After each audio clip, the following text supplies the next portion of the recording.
كنت مع النبي صلى الله عليه وسلم على سفر فأصبحت يوما قريبا منه ونحن نسير فقلت يا رسول الله أخبرني بأمل يدخلني الجنة ويباعدني من النار قال لقد سألتني عن عظيم وإنه ليسير من يسره الله عليه تعبد الله ولا تشرك به شيئا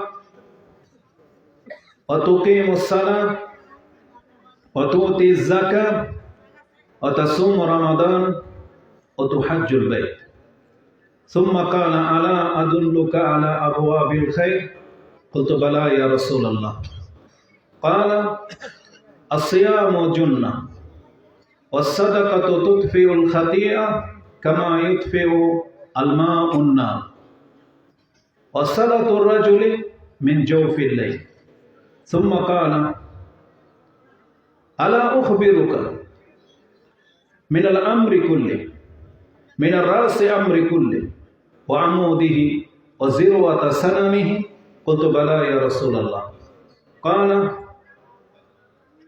رأس الأمر الإسلام وعموده الصلاة وذروة سنمه الجهاد ثم قال ألا أخبرك بملا ذلك كله قلت بلى يا رسول الله قال فأخذ لسانه ثم قال كف عليك هذا فقلت يا رسول الله وإنا لمؤاخذون بما نتكلم به فقال ثقلتك أمك يا معاذ وهل يكب الناس في النار إلا كب الناس في النار على مناخرهم أو على وجوههم إلا حصائد ألسنتهم أو كما قال رسول الله صلى الله عليه وسلم هذا الحديث رواه إمام الترمذي في كتاب الإيمان باب أهمية الصلاة أو حرمة الصلاة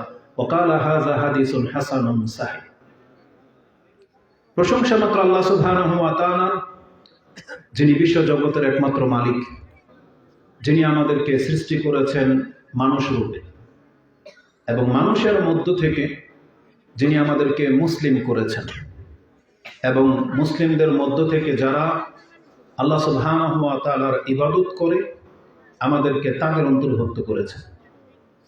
তিনি আমাদের অসংখ্য পাপ তার পক্ষ থেকে প্রতিনিয়ত ক্ষমা করে থাকেন। তিনি আমাদেরকে ক্ষমা করার জন্য আমাদের ইবাদতগুলোকে সাবাব করেছেন, যে ইবাদত আমাদের মর্যাদা বৃদ্ধি করে, আমাদের নেকি বৃদ্ধি হয় এবং আমাদের পাপ মিটে যায়। তিনি আমাদেরকে ক্ষমা করার জন্য আমাদের প্রত্যেকটি কষ্ট আঘাতকে তিনি নেকির সাবাব করেছেন, নেকির উপকরণ করেছেন এবং তিনি আমাদের উপরে দয়াস্বরূপ মুহাম্মদুর রাসূলুল্লাহ সাল্লাল্লাহু আলাইহি ওয়াসাল্লামকে রাসূল করে প্রেরণ করেছেন এবং তাকে দিয়ে পৃথিবীতে দোয়া করিয়েছেন এবং কিয়ামতের মাঠে তাকে দিয়ে সুপারিশও করাবেন।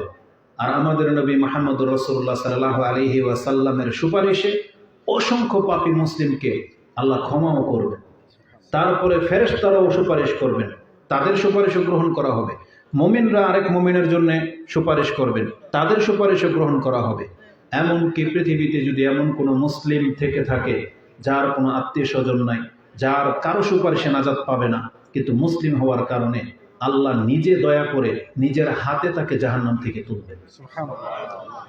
আমরা সেই সত্তার প্রশংসা করি, আমরা বলি আলহামদুলিল্লাহ। সালাতু ওয়াস সালাম প্রিয় নবী মুহাম্মদুর রাসূলুল্লাহ সাল্লাল্লাহু আলাইহি ওয়াসাল্লামের প্রতি, যাকে আমাদের মাঝে শুধু একজন রাসূল নয় বরং রহমত স্বরূপ প্রেরণ করা হয়েছে।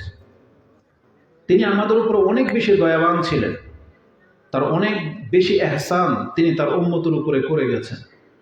তার একটি না বললেই নয়। ইমাম বুখারী এবং মুসলিম একটা হাদিস কোট করেছেন যে রাসূলুল্লাহ সাল্লাল্লাহু আলাইহি ওয়াসাল্লাম আমাদেরকে জানিয়েছেন লিকুল্লি নবিয়্যিন দাওয়াতুল মুস্তাজাবাতু ইয়াদউ বিহা।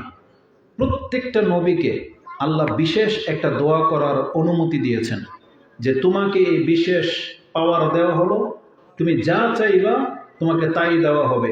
আর প্রত্যেকটা নবী তাদের প্রয়োজন অনুযায়ী তারা পৃথিবীতে দোয়া করে ফেলেছেন।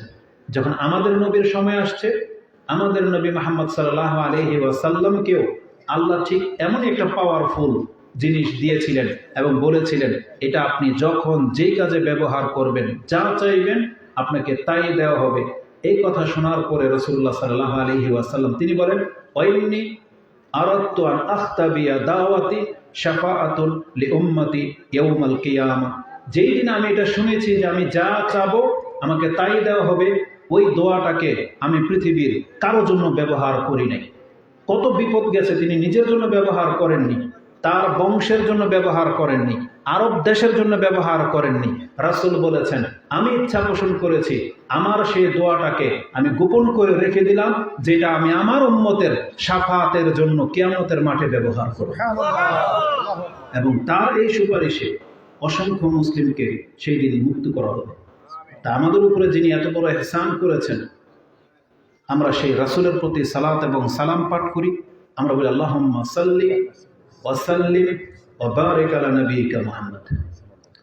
রাসূলুল্লাহ সাল্লাল্লাহু আলাইহি ওয়াসাল্লাম তিনি আমাদের উপরে যত ইহসান করেছেন, এগুলো এখানে বললে খুব কম হবে, আমরা হয়তো গুণে শেষ করতে পারব। যেমন এই একটা দোয়া, যে তিনি কত বড় স্যাক্রিফাইস করেছেন, যে তিনি চাচ্ছেন যে তার উম্মতের সবাই সে দোয়ার অন্তর্ভুক্ত হয়ে যাবে। নাহলে চাইলে তিনি শুধু তার কুরাইশ বংশের জন্য করতে পারতেন, তার বংশের জন্য করতে পারতেন, কিন্তু তিনি দোয়াটাকে সংকীর্ণ করেননি।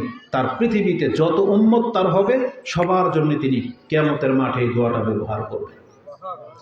এমনকি আমরা সেই হাদিস শুনেছি যে রাসূলুল্লাহ সাল্লাল্লাহু আলাইহি ওয়াসাল্লাম কোনো একদিন তিনি কান্না করতেছেন এবং ঈসা আলাইহিস সালাম যে দোয়া করেছিলেন বা আল্লাহর কাছে বলেছিলেন, সেই আয়াতটা পড়তেছেন আর কান্না করতেছেন। তাতে কি ছিল? যে ইন তুআযযিবুহুম ফাইন্নাহুম ইন ইবাদুক ওয়া ইন তাগফির লাহুম ফাইন্নাকা আনতাল আজিজুল হাকীম। যে আয়াতটা আপনি সূরা মায়দাতে পেয়ে যাবেন, 5 নম্বর সূরার 116 থেকে পড়েন, একেবারে 20-এর মধ্যে গিয়ে পেয়ে যাবেন যে আল্লাহ সুবহানাহু ওয়া তাআলা যখন ঈসা আলাইহিস সালামকে বলতেছেন যে তুমি কি তোমার এই জাতিকে বলেছিলা যে আমাকে বাদ দিয়ে তোমাকে আর তোমার মাকে ইলাহ হিসেবে গ্রহণ করে নাও, তখন ঈসা আলাইহিস সালাম বলবেন তিনি, ক্বালা সুবহানাক মা ইয়াকুনু লি আন আকুলা মা লাইসা লি বিহক। আল্লাহ, এই কথা আমি কি করে বলতে পারি যে কথা বলার অধিকার আমার নাই? আমি কিভাবে আমার জাতিকে কথা বলবো যে আমাকে আমার মাকে গ্রহণ করতে, আপনাকে বাদ দিয়ে আমাকে ইলাহ হিসেবে গ্রহণ করতে? এটা তো আমি কোনোদিন বলিনি।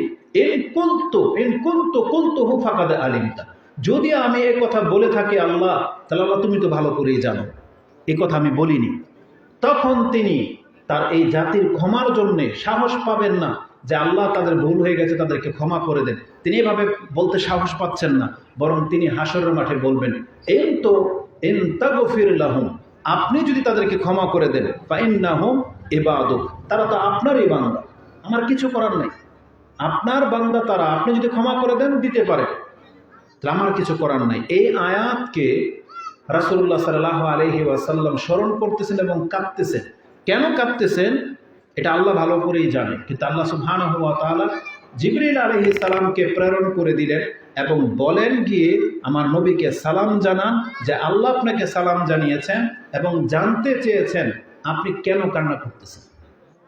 তখন রাসূলুল্লাহ সাল্লাল্লাহু আলাইহি ওয়াসাল্লাম তিনি বলেন, উম্মতি, আমার উম্মতের জন্য আমার কান্না আসছে। তখন আল্লাহ সুবহানাহু ওয়া তাআলা জিবরিল আলাইহিস সালামকে প্রেরণ করে দিয়ে পাঠিয়েছেন যে আপনার উম্মতের ব্যাপারে আপনাকে আমি আল্লাহ সন্তুষ্ট করে দেব, মানে আপনার যেটা চাহিদা আপনার উম্মতের ব্যাপারে আপনাকে আমি নাখোশ করব না, আপনি মাথা উঠান, আপনি কান্না থামান, আপনি যেটা বলবেন আপনার উম্মতের ক্ষেত্রে আমি আল্লাহ সেটাকে মঞ্জুর করে নেব। তাহলে আমাদের নবী মুহাম্মদ রাসূলুল্লাহ সাল্লাল্লাহু আলাইহি সাল্লাম তিনি আমাদের জন্য অনেকভাবে তিনি দোয়া করে গেছেন যাতে আমাদেরকে ক্ষমা করে দেওয়া হয় এবং আমাদের বিপদ আপদগুলো যেন কম হয়। ইমাম বুখারী এবং মুসলিম তিনি তাদের একটা অধ্যায়ের মধ্যে এই হাদিস এনেছেন যে রাসূল বলেছেন, সাআলতু রাব্বি আন সালাস, আমি আমার রবের কাছে 3টা জিনিস চেয়েছি। সাআলতু রাব্বি আল্লাহ উহলিকা উম্মতি বিসানাতিন, আল্লাহ বিগত জাতিকে যেভাবে দুর্ভিক্ষ দিয়ে হালাক করে দিয়েছ, আমার উম্মতের পাপের কারণে তাদেরকে আল্লাহ দুর্ভিক্ষ দিয়ে সমূলে বিনাশ করে দিও না। তার মানে পৃথিবীর মুসলিমদের মধ্যে হাজারো পাপ, কিন্তু রাসূলের দোয়ার কারণে এত পাপ নিয়েও আমরা বেঁচে আছি, আমাদেরকে কিন্তু আল্লাহ সুবহানাহু ওয়া তাআলা দুর্ভিক্ষ দিচ্ছেন না। আমি আপনাদের দৃষ্টি আকর্ষণ করতেছি, দেখেন আমরা যে কোনো স্টেজে কথা বলি, আমাদের কথার মাঝে যদি কেউ ডিস্টার্ব করে, এটা কিন্তু আমরা সহ্য করি না। আমাদের জুমার খুতবা বলেন বা বক্তব্য বলেন, এখানে গালগপ্প করার জন্য কিন্তু বসি নাই, আর আমরা কোনো কিচ্ছা কাহিনীও বলি না। আমি আপনাকে কোরআন এবং হাদিস থেকে কথা বলবো। এই জন্য যত ব্যস্ততা আছে থামিয়ে ফেলেন, কারো কোনো ব্যস্ততা দেখানোর দরকার নেই। কাউকে কিছু বলতে হলে এটা আমি দেখব। যেমন এই যে তোমরা কথা বলতেছো, নেক্সট টাইম যেন তোমাদের দিকে আমার নজর না যায়, ঠিক আছে? কথা বলবো না। এই যে এখন যেভাবে বসে আছো এইভাবে শোনো। এই যে আপনার পাশে যে পিচ্ছিগুলো আছে, ওদেরকে আপনার সামনে একজনকে বসান, একজন পেছনে থাকবে, ওদের একজনকে সামনে বসান আপনার সব। ওই যে ওকে ওকে ওকে ওকে, হ্যাঁ ওকে সামনে বসান। ও ঠিক আছে, ও ঠিক আছে। এই ও আবার আসতেছে, এই যে ওর পেছনে দেন।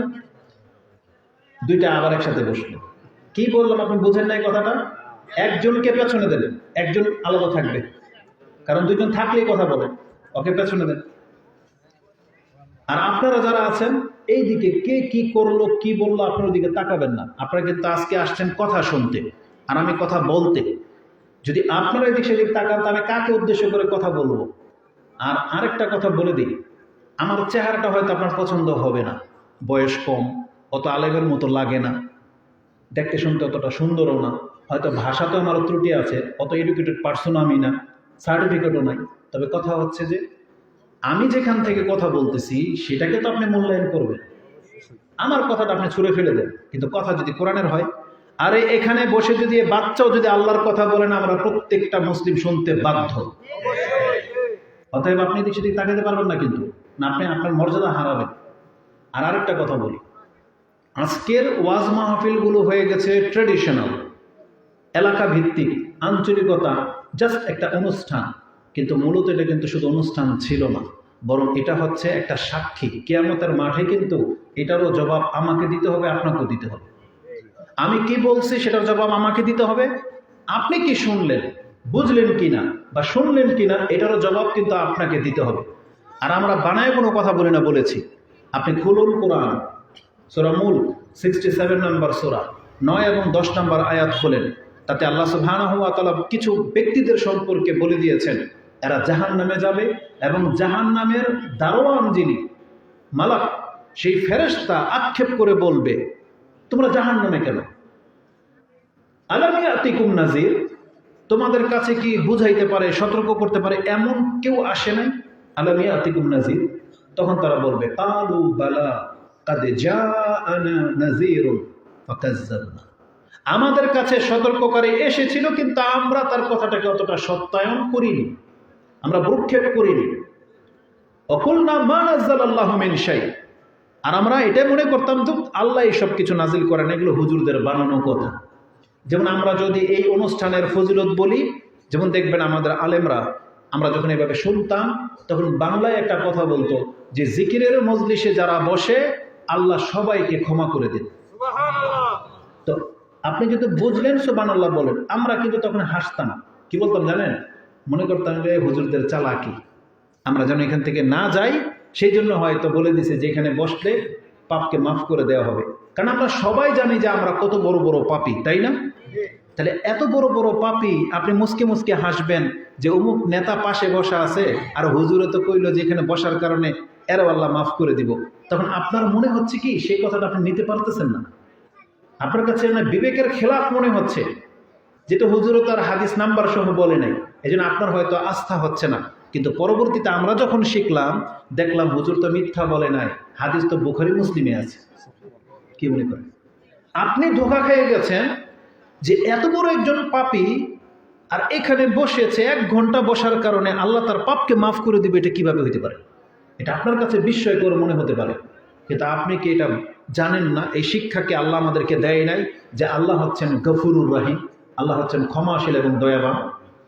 আল্লাহ বলছেন ওমা ইয়াগফিরু যুনুবা ইল্লাল্লাহ, আল্লাহ যদি কোনো ব্যক্তির পাপকে ক্ষমা না করে, পৃথিবীর কোনো শক্তি আছে এই ব্যক্তিকে ক্ষমা করতে পারে?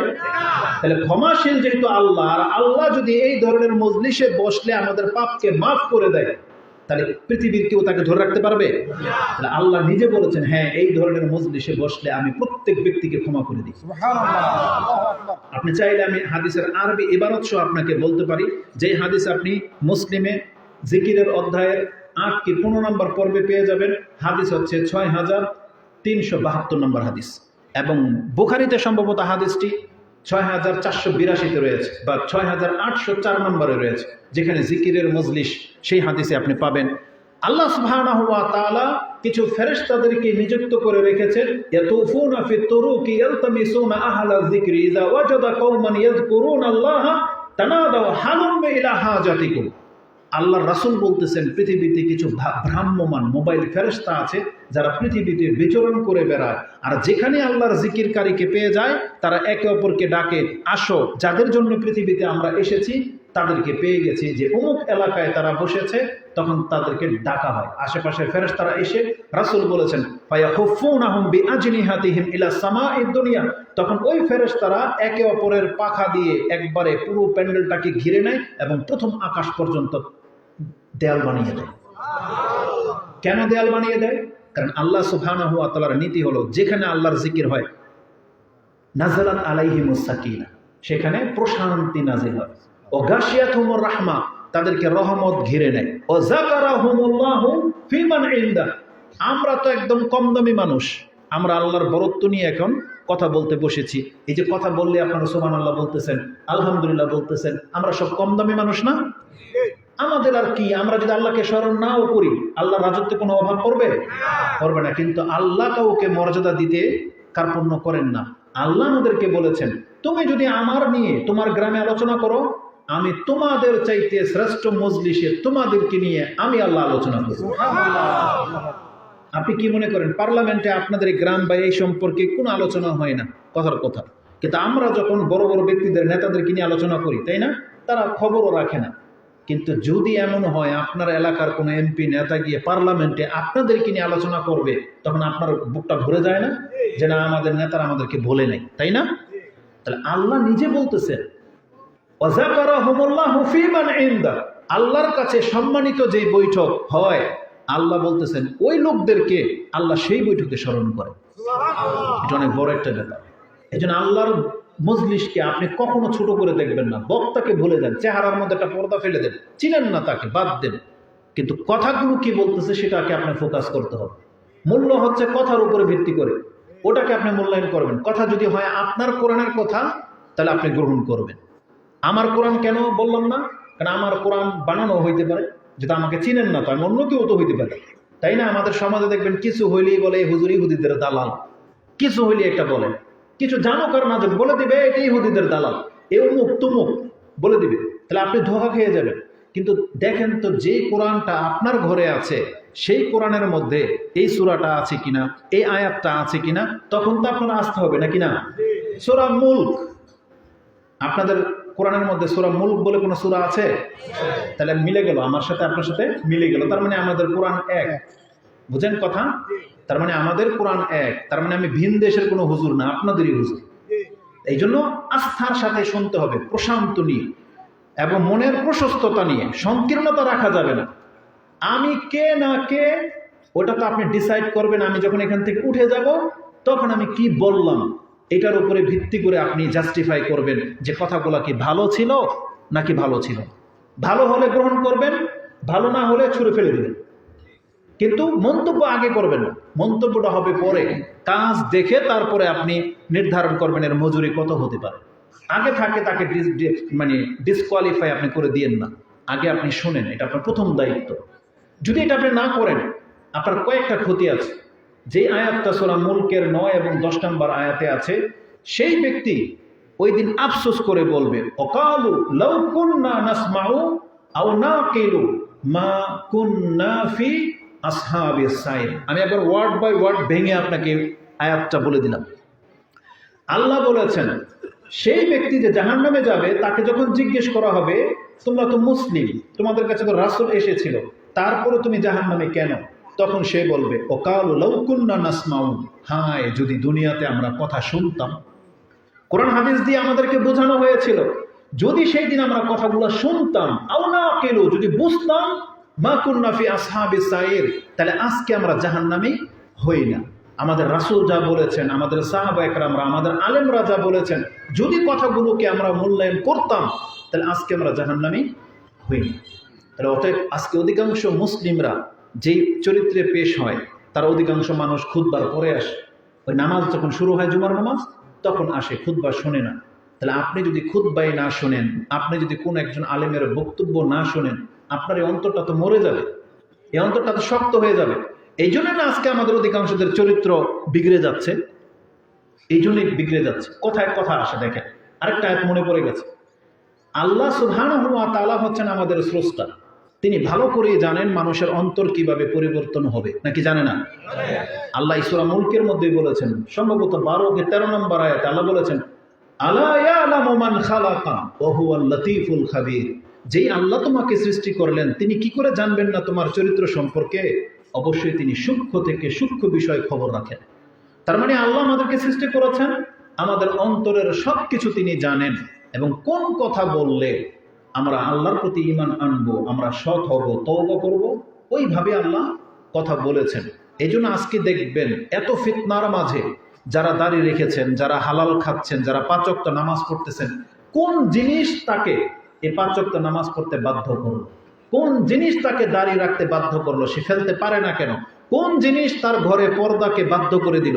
কোন জিনিস তাকে, এত মানুষ, এত লোভ, তারপরেও সে নিজেকে লোভ থেকে বাঁচিয়ে রাখলো, হারামের মধ্যে যাচ্ছে না? কোন জিনিস তাকে বাধা দিয়ে রেখেছে? শুধুমাত্র আল্লাহর স্মরণ, আল্লাহর জিকির, আল্লাহর ভয়। আর সেটা সে কিভাবে হাসিল করে? এই যে কোরআন শুনে, বক্তব্য শুনে। এই যে আজকে যারা আপনারা এখানে বসেছেন, আপনাদের কি কোনো ব্যস্ততা নাই? কাজকাম নাই? কারো নাই? তাহলে এখানে বসে আছেন কেন? তার মানে এটা হচ্ছে একটা ন্যূনতম একটা ভালো গুণ।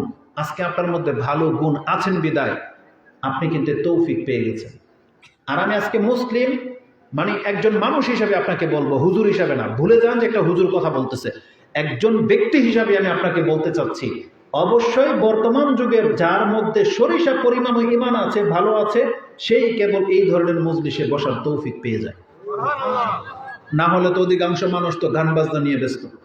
আপনাদের সমাজে কে করে? পুরুষ আর নাই? তাহলে অসংখ্য পুরুষ, কিন্তু তারা কেন আসতে পারে নাই? এটা তৌফিকের ব্যাপার আছে। সব ইবাদতে যে তৌফিক লাগে এটা আপনি নিজেও সাক্ষী। শুধু আমি আপনাকে টোকা দিলেই আপনার ব্রেন খুলে যাবে। আচ্ছা ধরেন তো দেখি, যাকাত ফরজ কিনা? সবার উপরে? কার উপরে? যার টাকা আছে, তাই না? তাহলে টাকার অতটা মাত্রা লাগে, মাত্রা লাগে না? কি বলছে? যারা নিসাব পরিমাণ টাকা হয়ে যাবে, ধরে নেন কত, 7.5 ভরি স্বর্ণের দাম, অথবা 52.5 ভরি রূপার দাম। তাহলে 52.5 ভরি রূপা আমরা মিনিমাম 1 লাখ টাকা ধরে নিই। তাহলে একজন ব্যক্তির কাছে 1 লাখ টাকা প্রথমে জমতে হবে, তারপরে আল্লাহ তোমাকে বলবেন, এই যে তোমার কাছে এখন 1 লাখ টাকা জমে গেছে, তা আগামী বছর থেকে তুমি যাকাত দিবা। এখন যার কাছে 1 লাখ টাকা নাই, সে যাকাত দিবে না। তার মানে আল্লাহ আগে তৌফিক দান করেন, তারপরে তার উপরে হুকুম জারি করেন যে তুমি এখন এই সক্ষম হয়ে গেছো, এখন তুমি যাকাত দাও। তাহলে আল্লাহ তো আগে আপনাকে ধনী করেছেন, সচ্ছল করেছেন, তারপরে বলেছেন তুমি যাকাত দাও। এই বাচ্চার উপরে কি সালাত ফরজ? এই যাদের এই যে ওর বা ছোট, যে 10 বছর যার হয়নি, ওর উপর নামাজ ফরজ? আর আমার আপনার উপরে? তার মানে আল্লাহ আমাদেরকে আগে তৌফিক দিয়েছেন, তারপরে বলেছেন তোমার উপরে নামাজ ফরজ। বোঝেন কথা? হজ কি সবার উপরে ফরজ? তাহলে এটা কিন্তু তৌফিক লাগবে। তাহলে তৌফিক এমন একটা জিনিস, এটা আল্লাহ সবাইকে দেয় না। আর যাকে দেয় আল্লাহ বলেছেন, এটা আমি কেবল আমার পছন্দনীয় বান্দাকে আমি তৌফিক দান করি। এটার একটা হাদিস বলে দিই আপনাকে, আপনার ভালো লাগবে। ইমাম মুসলিম রাহিমাহুল্লাহ তিনি তার 46 নম্বর অধ্যায় কিতাবুল বিররি ওয়াস সিলাহ, হাদিস নাম্বার হচ্ছে 6466। কেউ যদি মনে করেন যে হুজুরে মনে হয় ফাও শুধু নাম্বার বলে দিয়ে যদি চলে যায়, এটা যদি মনে করেন তাহলে আপনার ভুল হবে। ঠিক আছে? আমাদের কাছে হাদিস অ্যাপস আছে, আমরা যখন কোনো কিছু বলি আপনাকে আমি নাম্বার দেখাতে সক্ষম। এই যে একটা অ্যাপস আছে না, এই যে মুসলিম শরীফ, যদি আমি ক্লিক করি, সবার কাছে এই অ্যাপসটা আছে। এই 46 নম্বর অধ্যায় কিতাবুল বিররি ওয়াস সিলাহ, আমি বলেছি কত? 6466, তাই না? 6466 মানে 6466 নাম্বার হাদিসটা আপনি দেখেন। এই যে 6466 জুলুম করা হারাম সম্পর্কে, এটা কত বড় বড় হাদিস, দেখছেন অনেক বড় একটা হাদিস। এখানে একটা কথা আছে, আল্লাহ সুবহানাহু ওয়া তাআলা বলেন, ইয়া ইবাদি ইন্নামা হাযিহি আমালুকুম হিয়া উহসিহা লাকুম।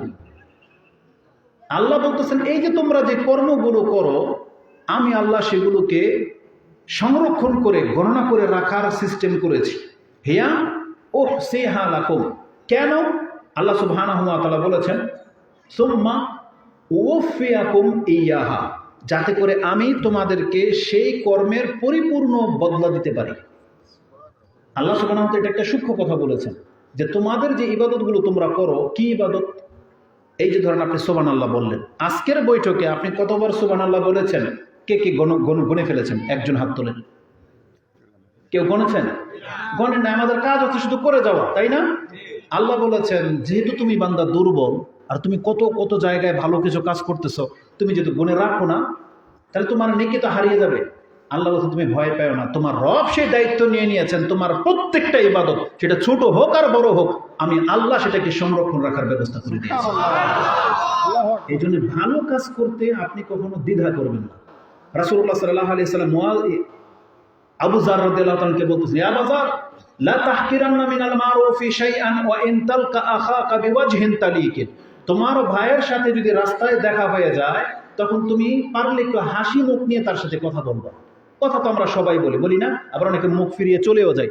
না, আপনি যদি ক্ষমা চান যে আল্লাহ আমাকে ক্ষমা করে দেখ, রাসূল বলেছেন অন্তত পক্ষে তুমি তোমার ভাইয়ের সামনে সাক্ষাৎ হয়ে গেলে, চাচা, জ্যাঠা, ফুফু, খালা, যাদের সাথে তোমার দ্বন্দ্ব আছে, পারলে তুমি রাস্তায় মুখোমুখি তো হয়েই গেছে, সালাম তো দিবাই, তাহলে সালামটা হাসি মুখ নিয়ে দাও। এতে কি হবে?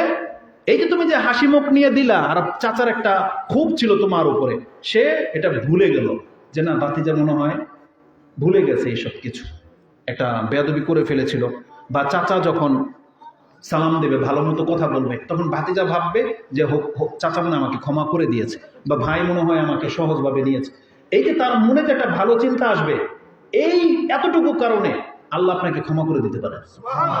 এই জন্য বলছেন, লা তাহকিরান্না মিনাল মারুফি শাই, ইসলামের কোনো কাজে তুমি এটাকে হাকির মানে ছোট ভাববা না, হালকা ভাববা না।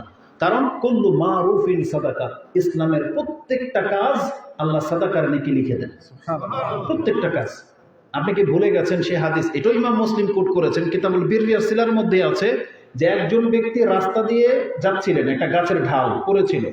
মাররা রাজুলুন বিগুসনি শাজারাতিন আলা জাহারিত তারিক, একটা গাছের উপরে একটা প্রকাশ্য একটা ঢাল পড়েছিল। এই ব্যক্তি দেখতে পাচ্ছে যে এই ঢালটার কারণে প্রায় মানুষের কষ্ট হচ্ছে, বোঝা হয়ে যেতে পারতেছে না, মানে অনেক কষ্ট হচ্ছে। সে আল্লাহর কসম করে বলছে, ওয়াল্লাহি লা উনাহইয়ান্না হাযা আনিল মুসলিমিনা লা ইউযিহিম, আমি এখন এই গাছের ঢালটাকে সরিয়ে দেব যাতে চলাচলের পথে মুসলিমদের কোনো কষ্ট না হয়। সেই এতটুকু নিয়ত করে গাছের ঢালটা কেটে দেওয়ার কারণে ফাদাখালাল জান্নাহ, আল্লাহ তাকে জান্নাতি দিয়ে দিয়েছে। আর হাদিস মুসলিমে রয়েছে। আর রাসূলুল্লাহ সাল্লাল্লাহু আলাইহি ওয়াসাল্লাম মেরাজের রাতে গিয়ে এই ব্যক্তিকে নাচানাচি করতে দেখেছেন, মানে ইউকাল্লিবুহা কাইফা ইয়াশা, সেই ব্যক্তি ইউকাল্লিবু ফিল জান্নাহ, সে উলটপালট মানে ড্যান্স করতেছে জান্নাতে। কেন? কারণ আমি এত একটা ছোট্ট একটা কাজ করেছি, এটার কারণে আল্লাহ আমাকে ক্ষমা করে জান্নাত দিয়ে দিয়েছেন। এই খুশিতে সে সেখানে উৎফুল্ল হয়ে গেছে। রাসূল সাল্লাল্লাহু আলাইহি ওয়াসাল্লাম দেখে জিবরাইল আলাইহিস সালামকে জিজ্ঞেস করেছেন যে মা শাআনুহু, এর কি হয়েছে, এত খুশি কেন? তখনই জিবরাইল আলাইহিস সালাম এই ঘটনাটা বলেছিলেন যে এই ব্যক্তি একটা গাছের ঢালকে কেটে দেওয়ার কারণে আল্লাহ একে ক্ষমা করে জান্নাত দিয়ে দিয়েছে। তাহলে আল্লাহ সুবহানাহু ওয়া তাআলা, এই হাদিসটা হয়তো যদি আপনি প্রথম শুনে থাকেন, কিন্তু ওই হাদিস তো শুনেছেন যে একজন খারাপ মহিলা একটা কুকুরকে পানি পান করানোর কারণে আল্লাহ তাকে জান্নাত দেয় নাই। তাহলে এটা তো আপনার জানাশোনা হাদিস। তার মানে আমি বোঝাতে চাচ্ছি, আল্লাহ যদি কারো উপরে সন্তুষ্ট হয়ে যান, তাহলে ছোট ছোট কাজেও আল্লাহ সন্তুষ্ট হয়ে যান। আর আল্লাহ যদি কারো উপরে সন্তুষ্ট হয়ে যান, ইনশাআল্লাহ আজিজ, তাকে আল্লাহ জান্নাত দিয়ে দিবেন। তো এই জন্য বলতেছি, ইসলামের কোনো কাজটাকে আপনি ছোট ভাববেন না। কোন কথা থেকে এখানে আসছি এটাও কিন্তু আপনাকে মনে রাখতে হবে, ভুলে গেলে চলবে না। আমি যদি ভুলে যাই, তারপর আমাকে স্মরণ করিয়ে দিবেন যে এই কথার প্রেক্ষিতে কিন্তু আমি এখানে আসছি। কেন আসছি এখানে? যে আল্লাহ সুবহানাহু ওয়া তাআলা আমাদের প্রত্যেকটা আমলকে লিখে রাখার ব্যবস্থা করতেছেন, যাতে করে আমরা যে ভালো কাজগুলো করি এটার পরিপূর্ণ বদলা যেন কিয়ামতের মাঠে আল্লাহ আমাকে আপনাকে দিতে পারেন। যদি আল্লাহ ভুলে যান, আমরা তো ভুলে যাচ্ছি, আল্লাহ যদি লিখে না রাখতেন, তাহলে আমরা সেই নেকিগুলো কোথায় পেতাম? এই জন্য আল্লাহ বলছেন, হিয়া উহসিহা লাকুম, আমি তোমাদের জন্য সেটাকে লিখে রাখতেছি। কেন? লিইউওয়াফিয়াহা ইয়াহা, যাতে করে পরিপূর্ণ বদলা আমি তোমাদেরকে দিতে পারি। এটা কিন্তু আলোচনার মূল না, এটার পরের অংশটা শুনেন। আল্লাহ বলেছেন ফামান ওয়াজাদা খায়রান ফালিয়াহমাদিল্লাহ, অতএব যে নিজেকে ভালো কাজের মধ্যে পাচ্ছ তাহলে তুমি আল্লাহর প্রশংসা করো। তার মানে আপনি দাঁড়িয়ে রেখেছেন, আপনাকে আলহামদুলিল্লাহ বলতে হবে। আপনি 5 ওয়াক্ত নামাজ পড়তেছেন, আপনাকে প্রতিনিয়ত আলহামদুলিল্লাহ বলতে হবে। একা একা যখন ভাববেন আলহামদুলিল্লাহ আমি মুসলিম, আলহামদুলিল্লাহ আজকে আমি নামাজটা পড়তে পেরেছি, আলহামদুলিল্লাহ আমি আজকে এই বছর জাকাত দিতে পেরেছি, আলহামদুলিল্লাহ আজকে সারাদিন তো আমি মনে হয় কাউরে গালি দিইনি, আলহামদুলিল্লাহ যে আজকে মনে হয় আমি কোনোদিন হারাম খাই নাই। এটা করতে হবে কেন? কারণ আল্লাহ সুবহানাহু ওয়া তাআলা এখানে তৌফিকের ব্যাপার আছে, যে এই যে তুমি যেটা করতে পারলা, তোমাকে সুযোগ কে করে দিয়েছে? আল্লাহ। আল্লাহ যেহেতু তোমাকে সুযোগ করে দিয়েছেন, তোমাকে আল্লাহর নিয়ামতের মালিক করেছেন, এই জন্য তোমার উচিত ভালো কাজ করার পরে আল্লাহর প্রশংসা করা। কি করা? মান ওয়াজাদা খায়রান ফালিয়াহমাদিল্লাহ, সেজন্য আল্লাহর প্রশংসা করে। একটা জিনিস আপনি বোঝেন, আচ্ছা কথা কেন বলেন? আপনার কথা বললে কিন্তু যে এরা সব আপনাদের দিকে তাকায়, কি সমস্যা হয়েছে ওখানে?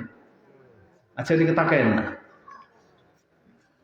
আমাদের স্বভাব কি বলেন তো? আপনি একটা ভালো কাজ করলেন আর আল্লাহ আপনাকে শিক্ষা দিল যে তুমি আলহামদুলিল্লাহ বলো। কেন আমরা আলহামদুলিল্লাহ কখন বলি?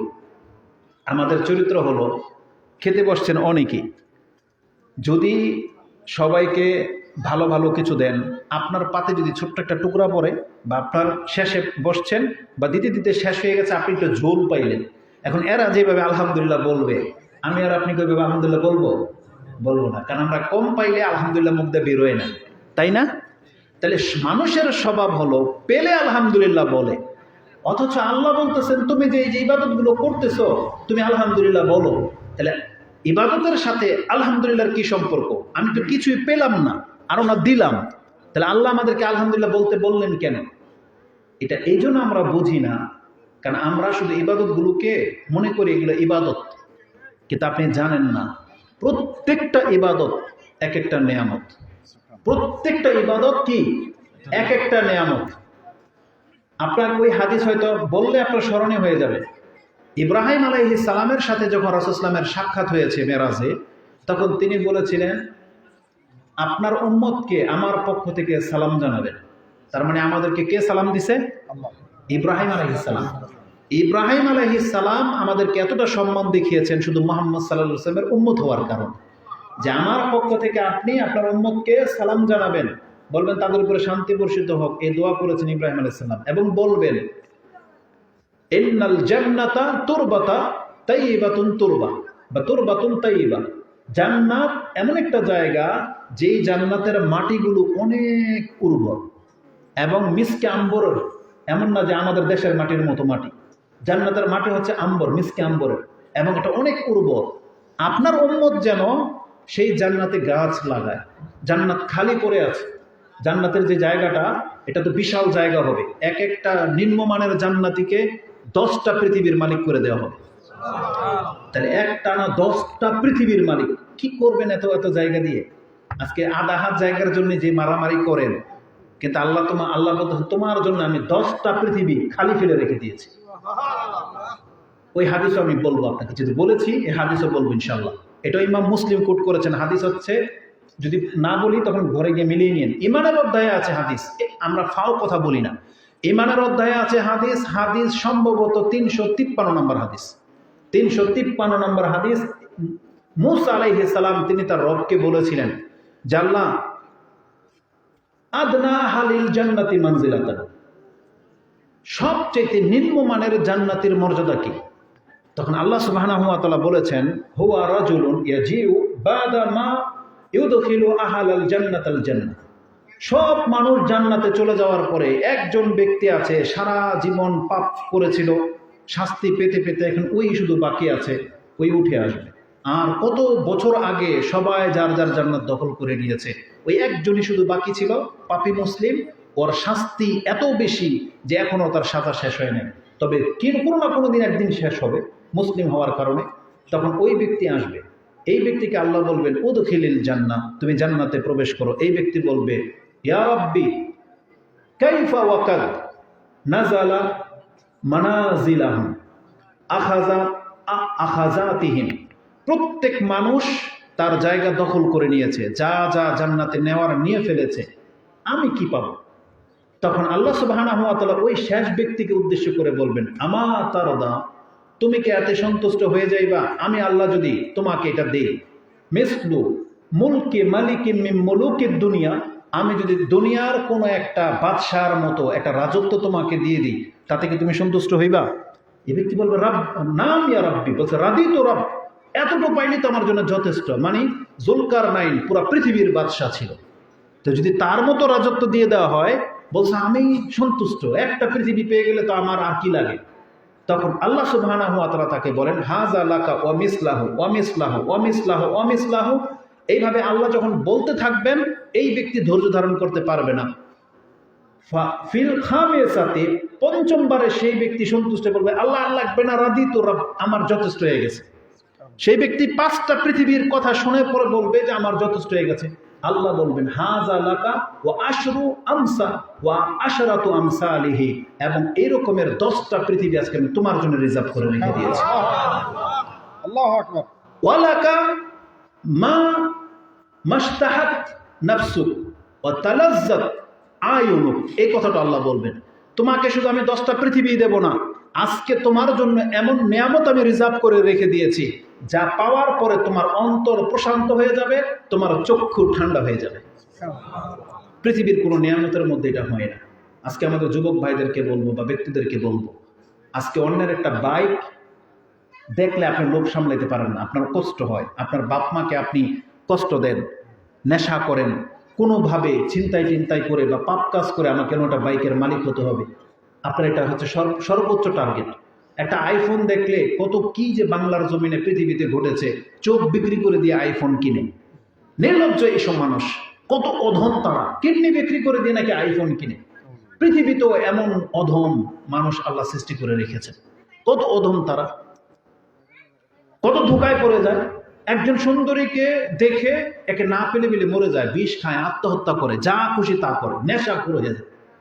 অথচ আপনি কি জানেন এই পৃথিবীর এই সমস্ত জিনিসগুলো এটার মেয়াদ কত? মাত্র 10 বছর মেয়াদ। আমি সর্বোচ্চ বাড়াই বললাম, মাত্র 10 বছর। আপনি কি জানেন 10 বছরে এক একটা ফোন কতবার লঞ্চ হয়? প্রত্যেক বছরে 2বার করে লঞ্চ হয়। আপনি ওই আইফোন যখন বেরোলো 8, এটার জন্য আপনি পাগল হয়ে যান, রক্ত দিয়ে দেন, মরে যাবেন। কিন্তু সেই আইফোন বেরিয়ে গেল যখন 10 প্রো, 11, 12, 15, তখন আপনার কাছে এটাকে তুচ্ছ মনে হবে, আপনার চোখ যাবে এই 15-এর দিকে। আপনি জানেন না ইহুদি নাসারাদের চক্রান্ত, আপনার ইমানকে সে ধ্বংস করে দেওয়ার জন্য প্ল্যান আটতেছে। আমি তো আশ্চর্য হয়ে যাই, আমি তো কম দামি একটা মানুষ না। আপনি কি মনে করেন এটা কি? এটা 20 আলট্রা, ঠিক আছে, একটা পুরান কভার লাগাই রাখছে। এটাও যখন দাম ছিল 1,20,000 টাকা ছিল। আমি মাঝে মাঝে এটা নিয়ে হাতাই, কোনো কাজ নাই আমার। কি কাজ? এই ছবি তোলা একটা তুচ্ছ কাজের জন্য মুসলিম সন্তান 1-1.5 লাখ টাকা দিয়ে মোবাইল কিনেন। আপনার দিক, আপনার বাবা এত কষ্ট করে কাজ করে, আপনার লজ্জা শরম হয় না যে বাবার একটু আমি উপকার করে দিই? কিন্তু আপনি 1 লাখ টাকা দিয়ে মোবাইল কিনেন এই 1 বছরের জন্য। এটা কোনো মুসলমানদের চরিত্র হইতে পারে না। আবার এই মোবাইল যখন হারিয়ে যায়, ভেঙে যায়, তখন আপনি কান্নায় ভেঙে পড়েন, কারণ আপনার উপায় তো নাই। একটা ডিসপ্লে চেঞ্জ করতে গেলে আপনার 20-30 হাজার টাকা লাগবে। কেন আপনারা এগুলোর পেছনে ছোটেন? কেন? একটা বাইক দেখার পর আপনি ক্রাশ খেয়ে যান, 1-2 বছর পরে আবার এই বাইক আপনার কাছে ভালো লাগবে না, নতুন আরেকটার দিকে আপনি ঝুঁকে পড়বেন। ওই একই আচরণ মহিলার কেন্দ্রিক। যেই মেয়েটার জন্য আপনি ক্রাশ খেয়ে যাচ্ছেন, মরে যাবেন, এর মালিক যদি আপনি হয়ে যান না, 10 বছর, বেশি জোর 10 বছর ভালো লাগবে, তারপর অন্য মহিলাদের প্রতি আপনার অন্তর ঝুঁকে যাবে। তাহলে এই দুনিয়ার জন্য আপনি ধোঁকা কেন খেয়ে যাচ্ছেন? এটা একটা ধোঁকা। অতএব প্রত্যেকটা মুসলিমকে উচিত তার পরকালকে ঠিক রেখে দুনিয়া যা পেলাম তো পেলাম, দুনিয়ার জন্য আপনাকে মরিয়া হইতে হবে না। আপনি কি জানেন আল্লাহ সুবহানাহু ওয়া তাআলা আপনার রিজিকের মধ্যে আপনার প্রাপ্যটা আল্লাহ লিখে রেখেছেন। সুবহানাল্লাহ। যত কথা বলতেছি এক একটা হাদিস বেরোচ্ছে। এখন একটা হাদিস মনে পড়ে গেল, এটাও ইমাম সম্ভবত মুসলিম হতে পারে, মুসলিমে আছে, তবে রাসূল সাল্লাল্লাহু আলাইহি ওয়াসাল্লামের হাদিস। আনাস রাদিয়াল্লাহু তাআলা তিনি বলতেছেন, উম্মে হাবিবা রাদিয়াল্লাহু তাআলা আনহা তিনি একদিন দোয়া করতেছেন, আল্লাহুম্মা মাত্তিনি বিজাওজি রাসূলিল্লাহি সাল্লাল্লাহু আলাইহি ওয়াসাল্লাম ওয়া বিআবি আবি সুফিয়ান ওয়া বিআখি মুআবিয়া। আল্লাহ তুমি আমাকে এতটা সময় দান করো যাতে করে আমি আমার স্বামী রাসূলুল্লাহ সাল্লাল্লাহু আলাইহি ওয়াসাল্লামের জীবন থেকে উপকৃত হতে পারি। তার মানে তার পর্যন্ত যেন আমি বেঁচে থাকি, তারপর আমার বাবার বয়স পর্যন্ত যেন আমি বেঁচে থাকি, এমনকি আমার ভাইয়ের সময়কালটা যেন আমি পেয়ে যাই। তুমি আমাকে আল্লাহ এতটা সময় দাও এবং এতটা রিজিক ভোগ করার তৌফিক দাও। এই দোয়া যখন রাসূল সাল্লাল্লাহু আলাইহি ওয়াসাল্লাম শুনছেন তখন বললেন, লাকাদ সাআলতিল্লাহা আন আজালিন মাদরুবাতিন ওয়া আসারিন মাকসুমাতিন ওয়া আরযাকিন মাকসুমাতিন। তুমি তো আল্লাহর কাছে চাইলা এমন কিছু যেটা আল্লাহ তোমার সৃষ্টি হওয়ার আগেই ফাইনাল করে দিয়ে বসে আছে, নাকি না? আপনি যদি আল্লাহর কাছে বলেন, আল্লাহ তুমি আমাকে লম্বা বয়স দাও, তাহলে আল্লাহ কি আপনাকে একটা নির্ধারিত বয়স দিয়ে পৃথিবীতে পাঠায় নাই? তো এটা কি চাইতে হবে আল্লাহর কাছে? আপনি না চাইলেও 70 বছর বাঁচবেন। যাদের বয়স 70 বছর, বাঁচবেন না 70 বছর? আচ্ছা, যারা এখন 60-70 হয়ে গেছেন, আপনি বলেন তো আপনার মনে পড়ে কিনা কোন দিন আপনি আল্লাহকে বলেছিলেন যে আল্লাহ আমাকে 70 বছর দাও? বলেছিলেন? কিন্তু আপনি কিন্তু পেয়ে গেছেন, পেয়ে যান নাই? এই 70 বছর কি আপনি এমন হয়েছে যে জীবনে খানি নাই, বা যেটা আপনার চাহিদা ছিল এটা পানি নাই? না, বরং আপনি কখনো হয়তো পান না, কিন্তু কখনো কখনো সেটা পেয়েছেন, খেয়েছেন। তার মানে ওটা আপনি না চাইতেই পাচ্ছেন। তো রাসূল বলতেছেন, তুমি তো আল্লাহর কাছে এমন জিনিস চাইলা যেটা আল্লাহ তোমাকে দেবে এটা আগে থেকেই ফাইনাল হয়ে আছে। আল্লাহ যে তোমাকে কতটা দেবেন এটা আগে থেকেই ফাইনাল হয়ে আছে। তুমি কতকাল বাঁচবা, কতটা তুমি খাবা, এটা সব নির্ধারিত। তুমি না চাইলেও সেটা পাইবা। রাসূল সাল্লাল্লাহু আলাইহি ওয়াসাল্লাম আরেক হাদিসে বলছে, ইত্তাকিল্লাহা ওয়া আজমিলু ফিত তালাব। তোমরা আল্লাহকে ভয় করো এবং উত্তম পন্থায় তোমরা রিজিক অন্বেষণ করো। খবরদার তোমরা হারাম ভাবে রিজিক অন্বেষণ করো না। ফাইন্নাহু লান তামুতা নাফসুন হাত্তা তাস্তাওফিয়া রিজকাহা হাত্তা তাস্তাকমিলা আজালাহা হাত্তা তাস্তাওফিয়া আখিরা রিজকাহা। তিনটা হাদিস, তিনটা আমি আপনার কাছে বলে দিলাম, তিনটা ভাষা। রাসূল বলেছেন তোমরা আল্লাহকে ভয় করো এবং হালালভাবে ইনকাম করো। প্রত্যেকটা মানুষ কান খাড়া করে শুনে রাখো, তোমার তকদিরে যা কিছু লেখা আছে ওই এক ডুব পানি যদি বাকি থাকে না, এই পৃথিবী থেকে তোমাকে কেউ মারতে পারবে না। এই এক ডুব পানি পূর্ণ হয়ে যাবে যেদিন তোমার বয়স পূর্ণ হয়ে গেছে, যে আজকে মৃত্যুর ডেট, আজকে তোমাকে কেউ আর ঠেকা রাখতে পারবে না। এটা হচ্ছে ইসলাম, এটা ঈমান। আপনাকে আপনার তাকদীরের প্রতি বিশ্বাস থাকতে হবে যে আমার রব আমার জন্য যতটুকু রিজিক নির্ধারণ করে রেখেছেন, পৃথিবীর কোনো শক্তি আমার কাছ থেকে এটা কেড়ে নিতে পারবে না, কেউ নিতে পারবে না।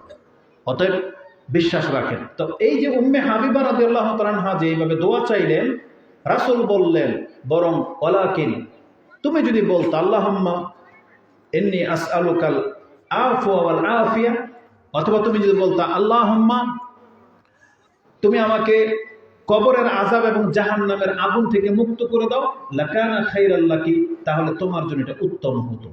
তার মানে আল্লাহর রাসূল বোঝাতে চেয়েছে, দোয়াতে তুমি আল্লাহর কাছে বাড়ি গাড়ি এগুলো চাইও না, এগুলো তোমাকে আল্লাহ দেওয়ার জন্য নির্ধারণ করিয়ে রেখেছেন। তোমাদের যদি দোয়া করতেই হয়, তুমি অন্তত পক্ষে আল্লাহর কাছে দোয়া করো, আল্লাহ তুমি আমাকে জাহান্নামের আগুন থেকে মাফ করো, আল্লাহ তুমি আমার কবর আযাবকে মাফ করো, আল্লাহ তুমি আমার পিতামাতাকে মাফ করো। এগুলো হচ্ছে দোয়া করার মতো দোয়া। এগুলো করতে হবে। এগুলো করলে ফায়দা কি? দুনিয়া আপনি না চাইলেও পাবেন, আর যেটা আপনি চাচ্ছেন ওটা আপনি কবর থেকে হাসর পর্যন্ত পেয়ে যাবেন। কিন্তু আজকে অধিকাংশ মানুষের মূল টার্গেট হলো দুনিয়া, অথচ আমাদেরকে মূল টার্গেট বানাতে হবে পরকালকে, জান্নাতকে। প্রিফার করতে হবে জান্নাতকে। এটা আমার সুউচ্চ আকাঙ্ক্ষা যে আল্লাহ আমি যেন জান্নাত পেয়ে যাই, এটা আমাদেরকে করতে হবে। আর বিভিন্ন হাদিসের মধ্যে প্রমাণ আছে যে আমাদেরকে যে সুউচ্চ জান্নাত চাইতে হবে। রাসূল নিজে শিক্ষা দিয়েছেন। এটা ইমাম বুখারী তার ৯৭ নম্বর অধ্যায় কিতাবুল তাওহীদ, তাতে আল্লাহর আরশ প্রমাণ করতে গিয়ে তিনি হাদিস এনেছেন এবং তিনি বলেছেন যে তোমরা যদি আল্লাহর কাছে কিছু চাইতে হয়, ইযা সাআলতুমুল্লাহা ফাসআলুহুল ফিরদাউস, তোমরা সুউচ্চ জান্নাত, জান্নাতুল ফিরদাউস আল্লাহর কাছে চাইবা। কেন? ফাইন্নাহু আলাল জান্নাহ আও আওসাতুল জান্নাহ ও ফাওকাহু আরশুর রহমান। কারণ জান্নাতুল ফিরদাউসের উপরে হচ্ছে রহমানের আরশ। মানে যেই ব্যক্তি জান্নাতুল ফিরদাউস পেয়ে যাবেন, সে প্রতিদিন আল্লাহর আরশকে দেখতে পাবে। এই জন্য সবসময় চাইবেন আল্লাহ তুমি আমাকে জান্নাতুল ফিরদাউস দান করো। এটা আমাদের সর্বোচ্চ চাওয়া হইতে হবে। আর এই ক্ষেত্রে আরেকটা হাদিস আপনাকে বলে দিই, কোনো ব্যক্তি যদি ৩ বার করে জান্নাত চায়, ৩ বার করে যদি আল্লাহর কাছে জাহান্নাম থেকে মুক্তি চায়, তখন জান্নাত বলে আল্লাহ এই ব্যক্তি বারবার তোমার কাছে জান্নাত চাচ্ছে, আল্লাহ একে জান্নাত দিয়েই দাও। জাহান্নাম বলে এই ব্যক্তি আমার কাছে আসতে চায় না, মুক্তি চায়, আল্লাহকে মুক্ত করে দেব। সুবহানাল্লাহ। এই হাদিস আপনি পাবেন কোথায়? ইমাম ইবনে মাজার একেবারে সর্বশেষ হাদিস, যেটা আপনার কিতাবে খুঁজে দেখেন, একেবারে সর্বশেষ হাদিস, তার আগের হাদিসটাই হচ্ছে এটা। 4341 নম্বর হাদিস হচ্ছে সর্বশেষ হাদিস ইবনে মাজাতে, তার আগের হাদিসটাই হচ্ছে 4340 নম্বর হাদিস ইবনে মাজা। একবারে পাওয়ার জন্য আপনাকে আমি সহজ করে দিলাম। তাতে কি আছে জানেন? ইবনে মাজা একেবারে শেষ হাদিস বলেছি না, এটা দেখেন কি আছে। মান সাআলাল জান্নাতা সালাসা মাররাতিন কালাতিল জান্নাহ আল্লাহুম্মা আদখিলহুল জান্নাহ ওয়া মান ইস্তাজারা মিনান নারি সালাসা মাররাতিন কালাতিন নার আল্লাহুম্মা আজিরহু মিনান নার। কোন ব্যক্তি যদি 3 বার করে জান্নাত চায়, জান্নাত তখন আল্লাহর কাছে দোয়া করে, আল্লাহ এই ব্যক্তিটা বারবার জান্নাত চাচ্ছে, আল্লাহকে জান্নাত দিয়ে দাও। আল্লাহুম্মা আল্লাহুম্মা ইন্না নাসআলুকাল জান্নাহ। আল্লাহুম্মা আমিন। বলেন আল্লাহুম্মা ইন্না নাসআলুকাল জান্নাহ। আল্লাহুম্মা ইন্না নাসআলুকাল জান্নাহ। আল্লাহুম্মা ইন্না নাসআলুকা। আমি নাসআলুকা এই জন্য বলেছি, তো আমরা সবাই আপনাদেরকে নিয়ে চেয়েছি, আল্লাহ তুমি আমাদেরকে জান্নাত দান করো। আমিন। তো যখনই আপনি চাইবেন দোয়াতে একা, যখনই মনে হবে তখনই আল্লাহর কাছে বারবার চাইবেন, আল্লাহ আমার বাবাকে মাফ করো, আল্লাহ আমার মাকে মাফ করো, বারবার বলতে থাকবেন। তাহলে কি হয়, যেই ব্যক্তি বারবার কোনো কিছু আল্লাহর কাছে চায়, তখন আল্লাহ সেটাকে দিয়ে দেন। এই জন্য কখনো কার্পণ্য করবে না দোয়ার ক্ষেত্রে। কারণ রাসূল বলেছেন, ইযা দাউতুম, তোমরা যখন দোয়া করবা, বিল ইজাবা, মানে দোয়া যদি কবুল করাতে হয়, তোমরা অন্তর থেকে দোয়া করবা। কারণ ইন্নাল্লাহা লা ইস্তাজিবু দুআআন মিন কলবিন গাফিলিন লাহিন। কারণ আল্লাহ কোনো ব্যক্তির উদাসীনতা, দুর্বলতা বা অনীহা করে তাদের দোয়া আল্লাহ কবুল করেন না, তাদের দোয়া আল্লাহ কবুল করেন না। আমি জানি না কথাটা আপনি কিভাবে নেবেন। আমাদের অধিকাংশ মুসলিম মসজিদের ইমামদেরকে আমি একটু সতর্ক করতে চাচ্ছি। তারা অনেক সময় 5 ওয়াক্ত নামাজের সালাম ফিরানোর পরে দোয়া করে না? কিন্তু আমরা দেখেছি তাদের দোয়াটা ঢংমতো হয় না। দোয়া করা যাবে কি যাবে না সেটা আলাদা সাবজেক্ট, কিন্তু দোয়া যখন করে আমরা দেখেছি সালাম ফিরাবো আল্লাহুম্মা আমিন বিরহমাতিকা ইয়া আরহামার রাহিমিন, এতটুকু করে শেষ। মানে এই যে আল্লাহর কাছে যে সে কি চাইলো সেটা সে বলতে পারবে না। কি বুঝলেন আপনি? সেই বা কি চাইলো? কিছুই চাইলো না, দোয়া শেষ। এমনটা যেন না হয়। কারণ রাসূল কি বলেছেন, আল্লাহ সুবহানাহু ওয়া তাআলা ওই ব্যক্তির দোয়া ততক্ষণ পর্যন্ত কবুল করে যতক্ষণ তার মধ্যে অনীহা না থাকে। ইন্নাল্লাহা লা ইস্তাজিবু দুআআন মিন কলবিন গাফিলিন লাহিন। যেই ব্যক্তি উদাসীন, আল্লাহর কাছে যে কি চাচ্ছে, দোয়া করার সময় কোন অন্যদিকে মনোযোগ থাকে, কিছুই বলতে পারবে না, তাহলে এই ব্যক্তির দোয়া কোনোদিন আল্লাহ কবুল করবেন না। আল্লাহ ওই ব্যক্তির দোয়া কবুল করেন যেই ব্যক্তি অন্তর থেকে একবার একাগ্রতার সাথে আল্লাহর কাছে দোয়া করে। এই জন্য দোয়া করার আসল জায়গা হলো নির্জন।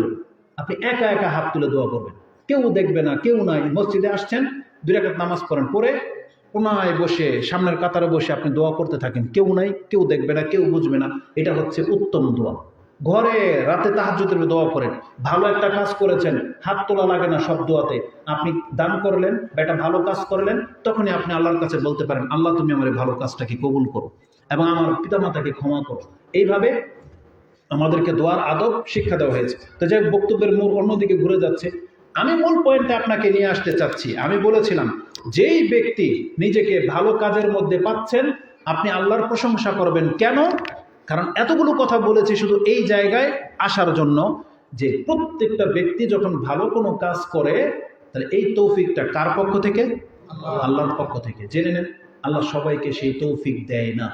যদি সবাই এই তৌফিক পেয়ে যেত, তাহলে পৃথিবীতে এত মানুষ কাফের থাকতো না। কেন আপনি মুসলিম হইলেন বলেন? জি, কানানগর কি? ও আচ্ছা। তো কেন আপনি এই যে কানাইনগরের বড় মসজিদের উদ্যোগে যে আয়োজন হচ্ছে, আমরা কেন আজকে এখানে বসার তৌফিক পাইলাম? পৃথিবীতে বহু মানুষ তো আছে সেই তৌফিক পায় নাই। কারণ এটা আল্লাহর দয়া, আল্লাহর রহমত। কারণ আল্লাহ সুবহানাহু ওয়া তাআলা যাকে চায় তাকেই হেদায়েত করে। আমরা যারা আজকে মুসলিম হয়েছি, আপনি খোঁজ নিয়ে দেখেন তো, আমাদের কোনো পিতামাতা আল্লাহর কাছে কি কত লাখ টাকা ডোনেশন দিয়েছে যে আল্লাহ তুমি আমার একটা ছেলে সন্তান দাও? দিয়েছে? আমাদের বাপ মারা দিতে পারেনি। আর জিজ্ঞেস করেন তো যে আপনাকে পাওয়ার পরে আপনার বাপ মা কয়টা সাজদা বেশি করেছে, জিজ্ঞেস করেন তো, বলতে পারবে না। তার মানে আল্লাহ আপনাকে আমাকে পৃথিবীতে সৃষ্টি করেছেন, তাও আবার মুসলিমের ঘরে। এটা নিছক আল্লাহর অনুগ্রহ ছাড়ার কিছুই না। এটা আপনি কোনো ব্যক্তির টাকা দিয়ে কিনতে পারবে না, এটা কোনো ব্যক্তির রূপের কারণে পাবে না, এটা কোনো ব্যক্তি বংশের কারণে পাবে না, এটা কোনো ব্যক্তি রাষ্ট্রের কারণে পাবে না।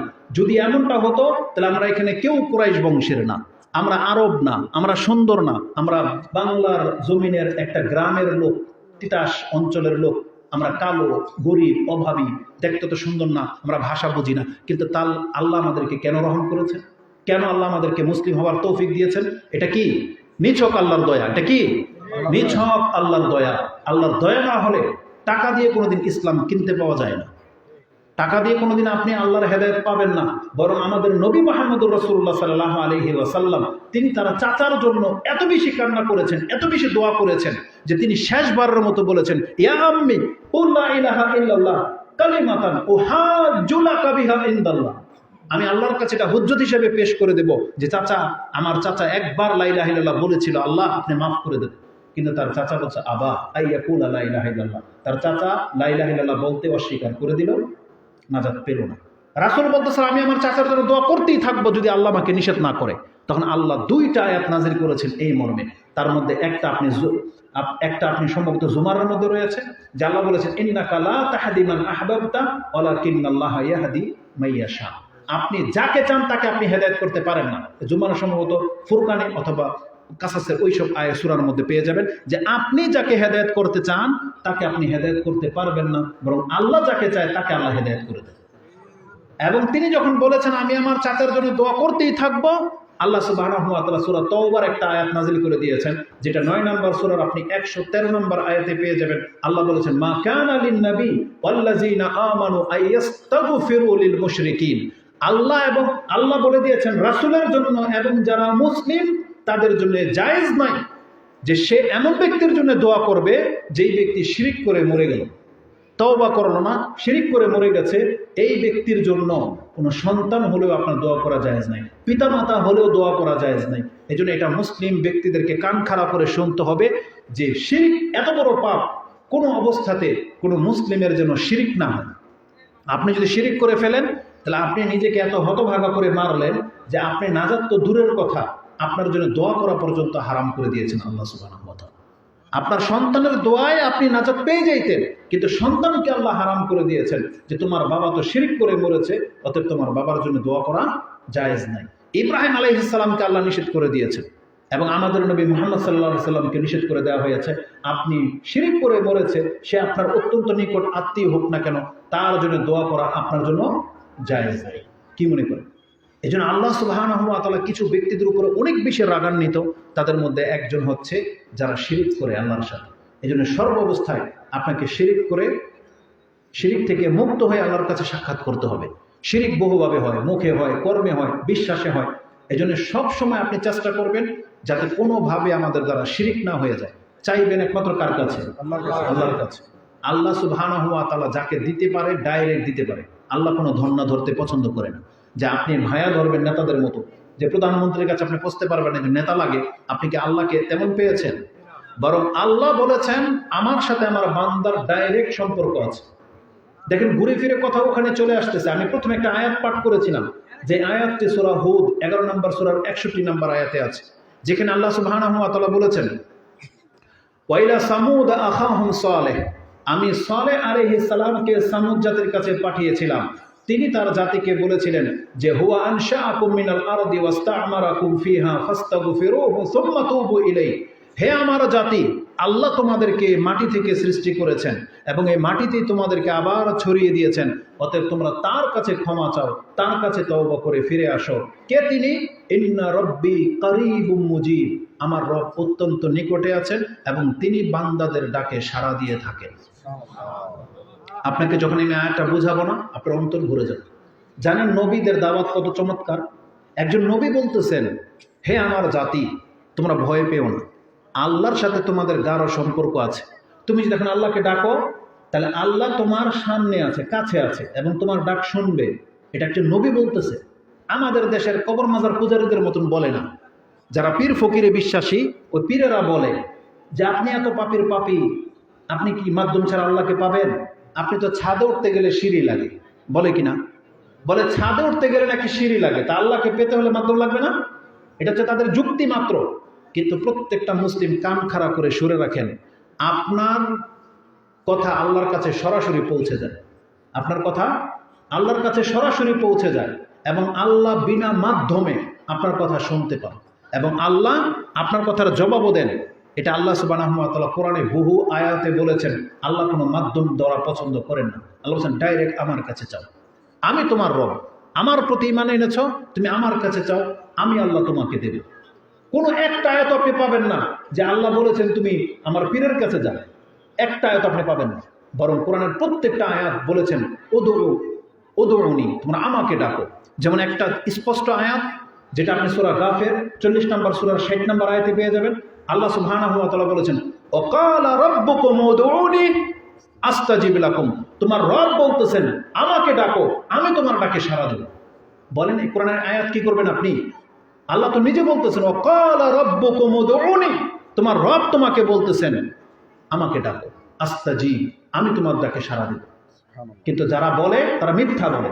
জেনে নেন প্রত্যেকটা পাপীর ব্যক্তি হলেও আপনার সাথে আল্লাহর ডাইরেক্ট সম্পর্ক আছে, ডাইরেক্ট সম্পর্ক। এটা কেউ কেটে দিতে পারবে না, একমাত্র আপনি নিজে পারবেন কেটে দিতে।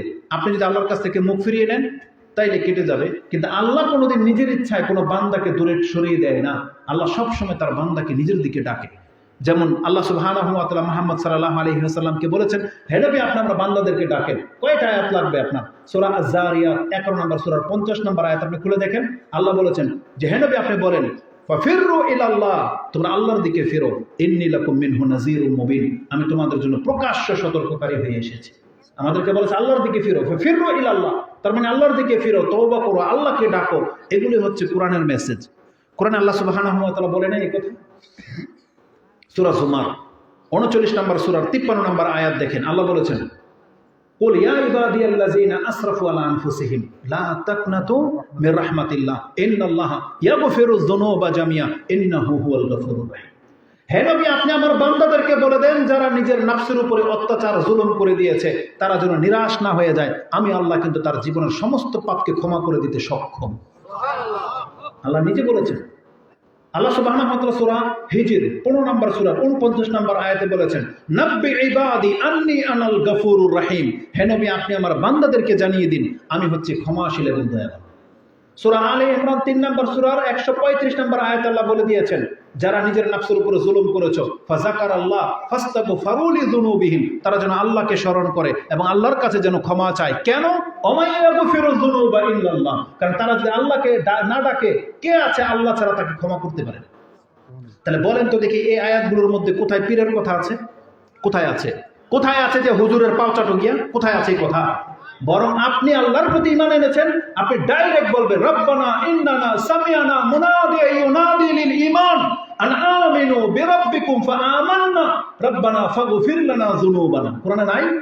সূরা আলে ইমরানের 2 জায়গার মধ্যে আল্লাহ উল্লেখ করেছেন। আপনি উঠান, আমি পিছটা তো বলবো আপনাকে আমি। সূরা আলে ইমরান 3 নম্বর সূরা 16-17 নম্বর আয়াত দেখেন এবং সূরা আলে ইমরানের 190, 91, 92 এই আয়াতগুলো দেখেন। আল্লাহ বলেছেন একজন মুসলিম ব্যক্তি যখন বলে রব্বানা ইন্নানা আমান্না ফাগফির লানা যুনুবানা, আল্লাহ আমরা তো তোমার প্রতি ঈমান এনেছি, অতএব আল্লাহ তুমি আমাদেরকে মাফ করে দাও। আল্লাহ বলেছেন এই ব্যক্তিদেরকে আমি আল্লাহ ক্ষমা করে দিই। সুবহানাল্লাহ। আল্লাহ তার বান্দাকে কোনোদিন কোনো গায়রুল্লাহর দিকে পাঠায় না। এটা হিন্দুদের স্বভাব। হিন্দুরা গরুর পা চাটে, গজার মাছ, ইঁদুর, বাদর, পাথর কোনো কিছু করা ছাড়ে না, সবকিছু ওদের মাবুদ। কিন্তু আমরা মুসলিমরা কি মনে করি? আমাদের রব কে? আল্লাহ। তো যখন কোনো ব্যক্তি এটা স্বীকার করে নেয় আমার রব আল্লাহ, তাহলে আপনি আল্লাহ ছাড়া আর কার কাছে চাইবেন? আমরা সবাই তো ভিক্ষুক, সবাই ভিক্ষুক না? একটা ছোট্ট মজার কথা দিয়ে আপনাকে দেখেন, আপনাদের বিবেক আছে কিন্তু এইভাবে কেউ আপনাকে বোঝায় না। ধরেন আমি অনেক বড় পীর, আপনাকে ধোঁকা দিলাম যে আমার কাছে মুরিদ না হইলে আপনি নাজাত পাইবেন না। কিন্তু আমার রেজাল্ট কি জানেন? আমি যখন ওই যে আপনাদের ইমামতি করতেছিলাম নামাজে, আত্তাহিয়াতের মধ্যে কি বলছিলাম? আত্তাহিয়াত শেষ, দুরুদ শেষ। এখন আমি কিন্তু আল্লাহর কাছে গোপনে গোপনে আমার পরিচয়টা কিন্তু পেশ করি, আপনারা তো কেউ জানেন না। দেখেন তো আপনার হুজুর ওই বড় পীর এই দোয়া পড়ে কিনা? রাব্বানা ইন্না যালামনা আনফুসানা ওয়া ইল্লাম তাগফির লানা ওয়া তারহামনা লানাকুনান্না মিনাল খাসিরিন পড়ে কিনা? বা সালাম ফিরানোর আগে আপনাদের মুখ থেকে শুনি কি যেন একটা সানা পড়েন, এই শুনেন কি বলে, আল্লাহুম্মা ইন্নী যালামতু নাফসি যুলমান কাসীরা ওয়া লা ইয়াগফিরু যুনুবা ইল্লা আনতা। এই পর্যন্ত থামেন। আচ্ছা, আমি যখন আল্লাহর কাছে চুপি চুপি এই কথা বলতেছি আপনি কিন্তু শুনেন নাই। আল্লাহুম্মা ইন্নী যালামতু নাফসি যুলমান কাসীরা, আল্লাহ আমি আমার নফসের উপর অনেক বেশি জুলুম করেছি। তাহলে আমি যে অনেক বেশি জুলুম করেছি, আমি জালেম কিনা? তাহলে আমি জালেম আর আপনি আমাকে জান্নাতের ঠিকাদারি দিয়ে বসিয়ে দিলেন। তা আমি জালেম হয়ে আপনার মতো আরেক জালেমকে আমি জান্নাত দেবো কিভাবে? সম্ভব? তাহলে আপনি ধোঁকা খেয়ে গেছেন তো। আরে আমরা সবাই তো জালেম, সবাই জানেন না?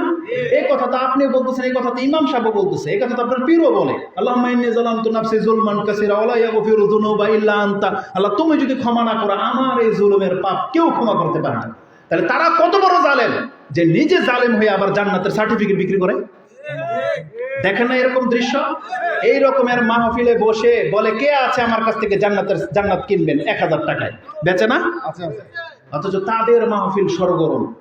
কিন্তু কোরআন হাদিস ভিন্ন কিছু বলতেছে। কোরআন হাদিস বলে তোমার সাথে তোমার রবের ডাইরেক্ট সম্পর্ক আছে, বান্দা তুমি তোমার রবের কাছে যাও।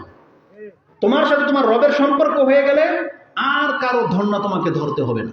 আর আমাদের হুজুরদের কাজ হলো মানুষের সাথে আল্লাহর সম্পর্কটা করিয়ে দেবে, বাস। আমাদের রাসূলদের কাজ এটাই ছিল।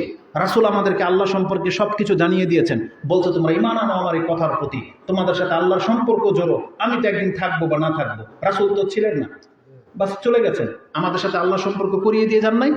তাহলে রাসূলের পরে এখন আবার আমাদের কার দরকার পড়ে? কার দরকার পড়ে? আমরা সবাইকে মুহাম্মদ সাল্লাল্লাহু আলাইহি ওয়াসাল্লামকে রাসূল হিসেবে মানি নাই, তাহলে আর কার দরকার পড়বে আপনার? তাহলে আপনি সরাসরি এবং ডাইরেক্ট আল্লাহর কাছে চাইবেন। আর আল্লাহ শিক্ষা দিয়েছেন, এটা হচ্ছে হাকিকত। এটা যদি কোনো হুজুর মানতে না পারেন, আমি মনে করুন তার মধ্যে সমস্যা আছে। আশা করি ইনশাআল্লাহ, আমি কনফিডেন্সের সাথে বলতেছি, এই কথার বিট্রে সে করার ক্ষমতা রাখে না, কারণ এটা হচ্ছে কোরআন হাদিসের কথা। আরেকটা হাদিস আমি আপনাকে বলে দিই, এটা ইমাম মুসলিম কোট করেছেন তাওবার অধ্যায়ে। একজন বান্দা যখন পাপ করে, রাসূল সাল্লাল্লাহু আলাইহি ওয়াসাল্লাম বলেছেন ইন্নাল আবদা ইজা খাতা বা ইজা খুতিয়া বা ইজা আজনাবা, একজন বান্দা যখন পাপ করে তখন আল্লাহ ভাষাটা বলেছেন এইভাবে, ইজা আজনাবা আব্দুল জামবান ফাকালা আই রাব্বিগফিরলি জামবি। একজন বান্দা যখন পাপ করে, পাপ করার পরে যখন সে আল্লাহর কাছে এসে ক্ষমা চায়, হে আমার প্রতিপালক আপনি আমাকে ক্ষমা করেন, জানেন আল্লাহ কি বলেন? আল্লাহ আশ্চর্য হয়ে এই যে ধরেন এখানে অনেকগুলো মানুষ, আমি জানি না এখানে কে কার পূজারী, আমি কি জানি? ধরেন কে, আমি জানি না কে কোন দলের, কে কোন মাবুদকে বিশ্বাস করেন জানি না, চেহারা দেখে বোঝা যায়। কিন্তু যখন দেখব এটা আমাদের দলের লোক, এখানে কেউ শিয়া আছেন? শিয়া? তাহলে আমরা কি সবাই সুন্নি, তাই না? আমরা শিয়া না, আমরা কি কাদিয়ানী আছি কেউ এখানে? তাহলে আমি তো চিনব না। কিন্তু আমি যখন সাক্ষী দেব আমাদের সর্বশেষ রাসূলকে মুহাম্মদ সাল্লাল্লাহু আলাইহি ওয়াসাল্লাম কিনা, তাহলে এটা যখন মেনে নিলাম, আমি বুঝলাম যে এখানে কোনো কাদিয়ানী নাই, তা চিনতে পারলাম। তো আল্লাহ সুবহানাহু ওয়া তাআলা যদি আল্লাহ সবাইকে চিনেন, কিন্তু আল্লাহ কথাটাকে এইভাবে বলেছেন, যখন কোনো মানুষ পাপ করে, হতে পারে ইহুদি, খ্রিস্টান, হিন্দু, বৌদ্ধ, মুসলিম, পাপ করে, আল্লাহ তো তখন পর্যন্ত কিছু বলে না, গরু ছাগল পাপ করলে করুক, মানে আমরা বলি এরকম, ও মরলে মরুক, আমার কি। যখন কোন একটা খারাপ ব্যক্তি যখন রাস্তাঘাটে পড়ে মরে যায়, যখন শোনেন আপনি মারামারি লাগছে, একজন আরেকজন পিটাইতেছে, আপনি কি বলেন? ওরা মরুক, ওদের দিয়ে আমাদের কোনো কাজ নেই। কিন্তু যদি শোনেন আপনার ছেলে আছে লগে, তখন কি করবেন? তখন কি এটাই করবেন যে জাগ্গা যা হোক হোক? না, এটা আরেকটা এক্সাম্পল নিয়ে নেন। আপনি খেতে বসছেন বা ঘরে, বাইরের মধ্যে একটা বাচ্চা কান্না করতেছে, আপনি ভ্রুক্ষেপ করতেছেন না, কিন্তু কেন যেন মনে হলো কান্নাটা আপনার বাচ্চা, আপনার পিচ্ছির, যেটাকে আপনি আদর করেন, তখন আপনি কি বসে থাকেন ওখানে? তখন আপনার মিজাজ খারাপ হয়ে যায়, কি ব্যাপার ও কান্না করে কেন, কে কি করছে, দেখ ঘরে দেখ। এটাকে আমরা বলি কিনা? এটা মানুষের স্বভাব। ঠিক এটাই আল্লাহ সুবহানাহু ওয়া তাআলার ফিতরত। মানুষ যখন পাপ করে তখন আল্লাহ ভ্রুক্ষেপ করে না, কিন্তু ওই পাপী বান্দা যখন আল্লাহকে ডেকে নেয়, আয় রাব্বিগফিরলি যামবি, হে আমার প্রতিপালক আমার পাপকে মাফ করেন, তখন আল্লাহ সুবহানাহু ওয়া তাআলা আশ্চর্য হয়ে বলেন, আযনাবা আবদি যামবান ওয়া আলিমা আন্না লাহু রাব্বান ইয়াখুযু বিযামবিন ওয়া ইয়াগফিরু বিযামবিন। আল্লাহ বলেন আশ্চর্য, আমার বান্দা জেনে গেছে যে ওর একজন রব আছে, এই রব এখন চাইলে ওর পাপের কারণে ওকে ধরতেও পারে, আবার পাপের কারণে ওকে আল্লাহ মাফও করে দিতে পারে। ও জেনে গেছে যে ওর এমন একজন রব আছে, এই মাল সে কাদ গাফারতু লাকা।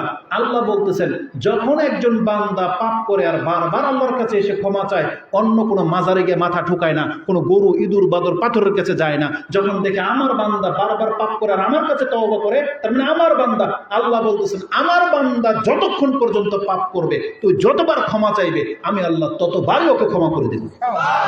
তখন আল্লাহ বলেন আজনাবা আব্দি যামবান, আল্লাহ বলছেন আমার বান্দা। তার মানে আপনি বুঝেন না আল্লাহ সুবহানাহু ওয়া তাআলাকে। এই জন্য আমাদের মুসলিম ভাইদেরকে শুধু এই মেসেজটা দিতে চাই, আপনি শুধু আল্লাহর বান্দা হয়ে মরে দেখান, কত পাপ আপনার, কত ক্ষমা লাগবে, আল্লাহ বলছেন তোকে ক্ষমা করার জন্য আমি আল্লাহ প্রস্তুত হয়ে আছি। এই সম্পর্কে একটা চরম হাদিস আছে, ইমাম তিরমিজি হাদিসটা কোট করেছেন। আনাস ইবনে মালিক তার বর্ণনাকারী, হাদিসটি দোয়ার অধ্যায়ে 3540 নম্বরে পেয়ে যাবেন। আল্লাহ বলছেন ইয়া ইবনা আদম, হে আদম সন্তান, লাউ আতাইতানি বিকুরাবিল আরদি খাতায়া সুম্মা লাকিতানি লা তুশরিকু বি শাইআন লা আতাইতুকা বিকুরাবিহা মাগফিরা। হে আদম সন্তান, তুমি শুনে রাখো, তোমার সাক্ষাৎ যদি আমার সাথে এমন অবস্থায় হয় যে দেখি তুমি পাপ আর পাপ, কত পাপ করেছো, কত তওবা করেছো, তোমার পাপ পৃথিবী ভরে গেছে, কিন্তু তোমার এই পাপের মধ্যে শিরকের পাপ নাই, তুমি আমার সাথে কাউকে শরীক করো নাই, তুমি আমারই বান্দা ছিলা। আল্লাহ বলছেন লা আতাইতুকা বিকুরাবিহা মাগফিরা, তাহলে তোমার পাপ যেমন পৃথিবী ভরা, আমি আল্লাহ পৃথিবী ভরা ক্ষমা নিয়ে তোমাকে ক্ষমা করে দেব। এটা আপনি তিরমিজিতে 3540 নম্বর হাদিসে পেয়ে যাবেন। তার মানে আমি আপনাকে বোঝাতে চাচ্ছি, যখন কোনো ব্যক্তি আল্লাহর বান্দা হয়ে মরতে পারবেন, আপনি জানেন না যে আপনার রব কত দয়াবান, কত ক্ষমা নিয়ে আপনার জন্য অপেক্ষা করতেছে। এটা হচ্ছে আমাদের মেসেজ। আমরা মুসলিম ভাইদেরকে বলবো, আজকে তুমি দুনিয়ার কারণে ধোঁকা খেয়ে যেও না, তুমি তোমার রবকে হারিয়ে ফেলো না। আমরা সবাই ফেরেশতা হয়ে যেতে পারবো না, কিন্তু 5 ওয়াক্ত নামাজ পড়তে পারবেন কিনা? তাহলে আমাদের যুবকরা, আপনারা নামাজ কেন পড়েন না? আরে আপনি খেলাধুলা করবেন, করেন, এটা একটা পাপ, আপনি শাস্তি পাবেন, কিন্তু মুসলমান তো হয়ে মরতে হবে নাকি না? মুসলমান হয়ে মরতে হবে না? আপনি বলেন যে সুন্নত নফল আপাতত রাখেন, আপনি ফরজটা তো আগে পড়বেন না? একটা ব্যক্তির যদি ফজরের উইঠা 2 রাকাত নামাজ পড়তে কষ্ট হওয়ার কথা, 2 রাকাত নামাজ মাত্র। একজন ব্যক্তি যখন জানবে যে আমার অনেক মাথা ব্যথা, আমি অনেক পেরেশানি, খিদা লাগছে বা কাজ করে আসছি, বা আমাকে এখনই না ঘুমাইলে আমার মাথা ব্যথা বেড়ে যাবে, কিন্তু সেই ব্যক্তি যখন জানবে আমি যদি এখন মাত্র 4 রাকাত নামাজটা কষ্ট করে পড়ে নেই, তাহলে আমার জন্য নাজাত নিশ্চিত, তাহলে এই ব্যক্তির পড়তে কি কষ্ট হওয়ার কথা? মাত্র 4 রাকাত নামাজ এশায়, মাত্র 3 রাকাত মাগরিবে, কত ব্যস্ততা আপনি দেখাবেন, কিন্তু তাকে নিজেকে মুসলমান তো বানান। আপনি যদি নিজেকে মুসলিম বানাতে পারেন, আল্লাহ তার জন্য রহিম। দুনিয়াতে আল্লাহ রহমান, কিন্তু পৃথিবীতে আল্লাহ সুবহানাহু ওয়া তাআলা কিন্তু সবার জন্য রহমান, কিন্তু কিয়ামতের মাঠে কিন্তু আল্লাহ সবার জন্য রহমান হবেন না, সেখানে আল্লাহ রাহিম হয়ে আসবেন। জানেন রহমান আর রাহিমের মধ্যে পার্থক্য কি?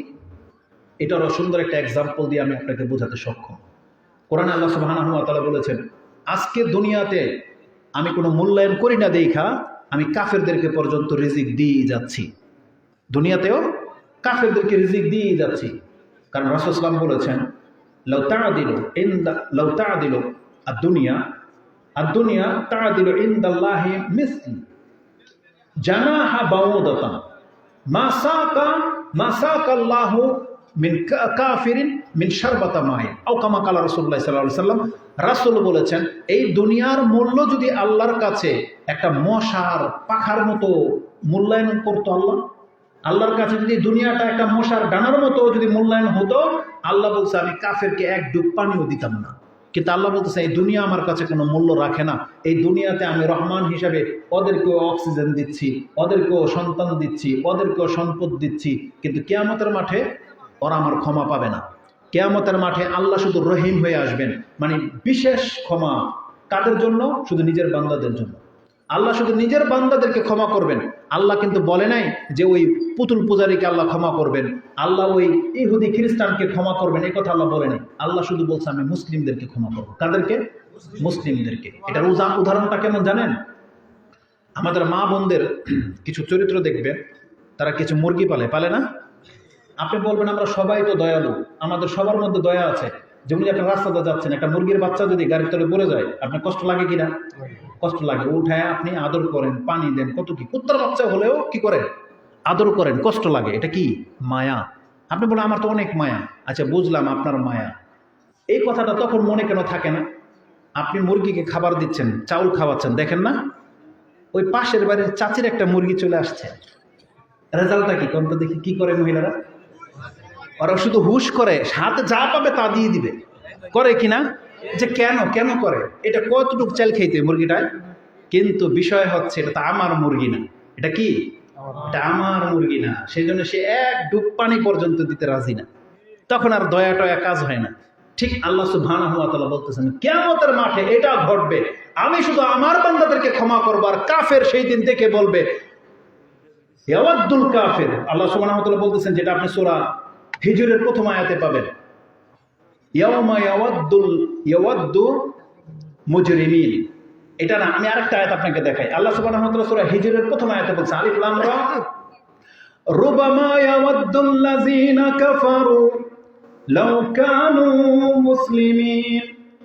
আল্লাহ সুবহানাহু ওয়া তাআলা বলতেছেন, কাফেররা যখন দেখবে যে মুসলিমরা আল্লাহর বান্দা হওয়ার কারণে আল্লাহ এক এক করে ক্ষমা করে দিচ্ছেন, শুধু মুসলিম হওয়ার কারণে আল্লাহ বলবে তুমি কি আমল করেছো পেশ করো, আমার যদি পছন্দনীয় কোনো আমল হয়ে যায় তোমাকে ক্ষমা করে দেওয়া হবে।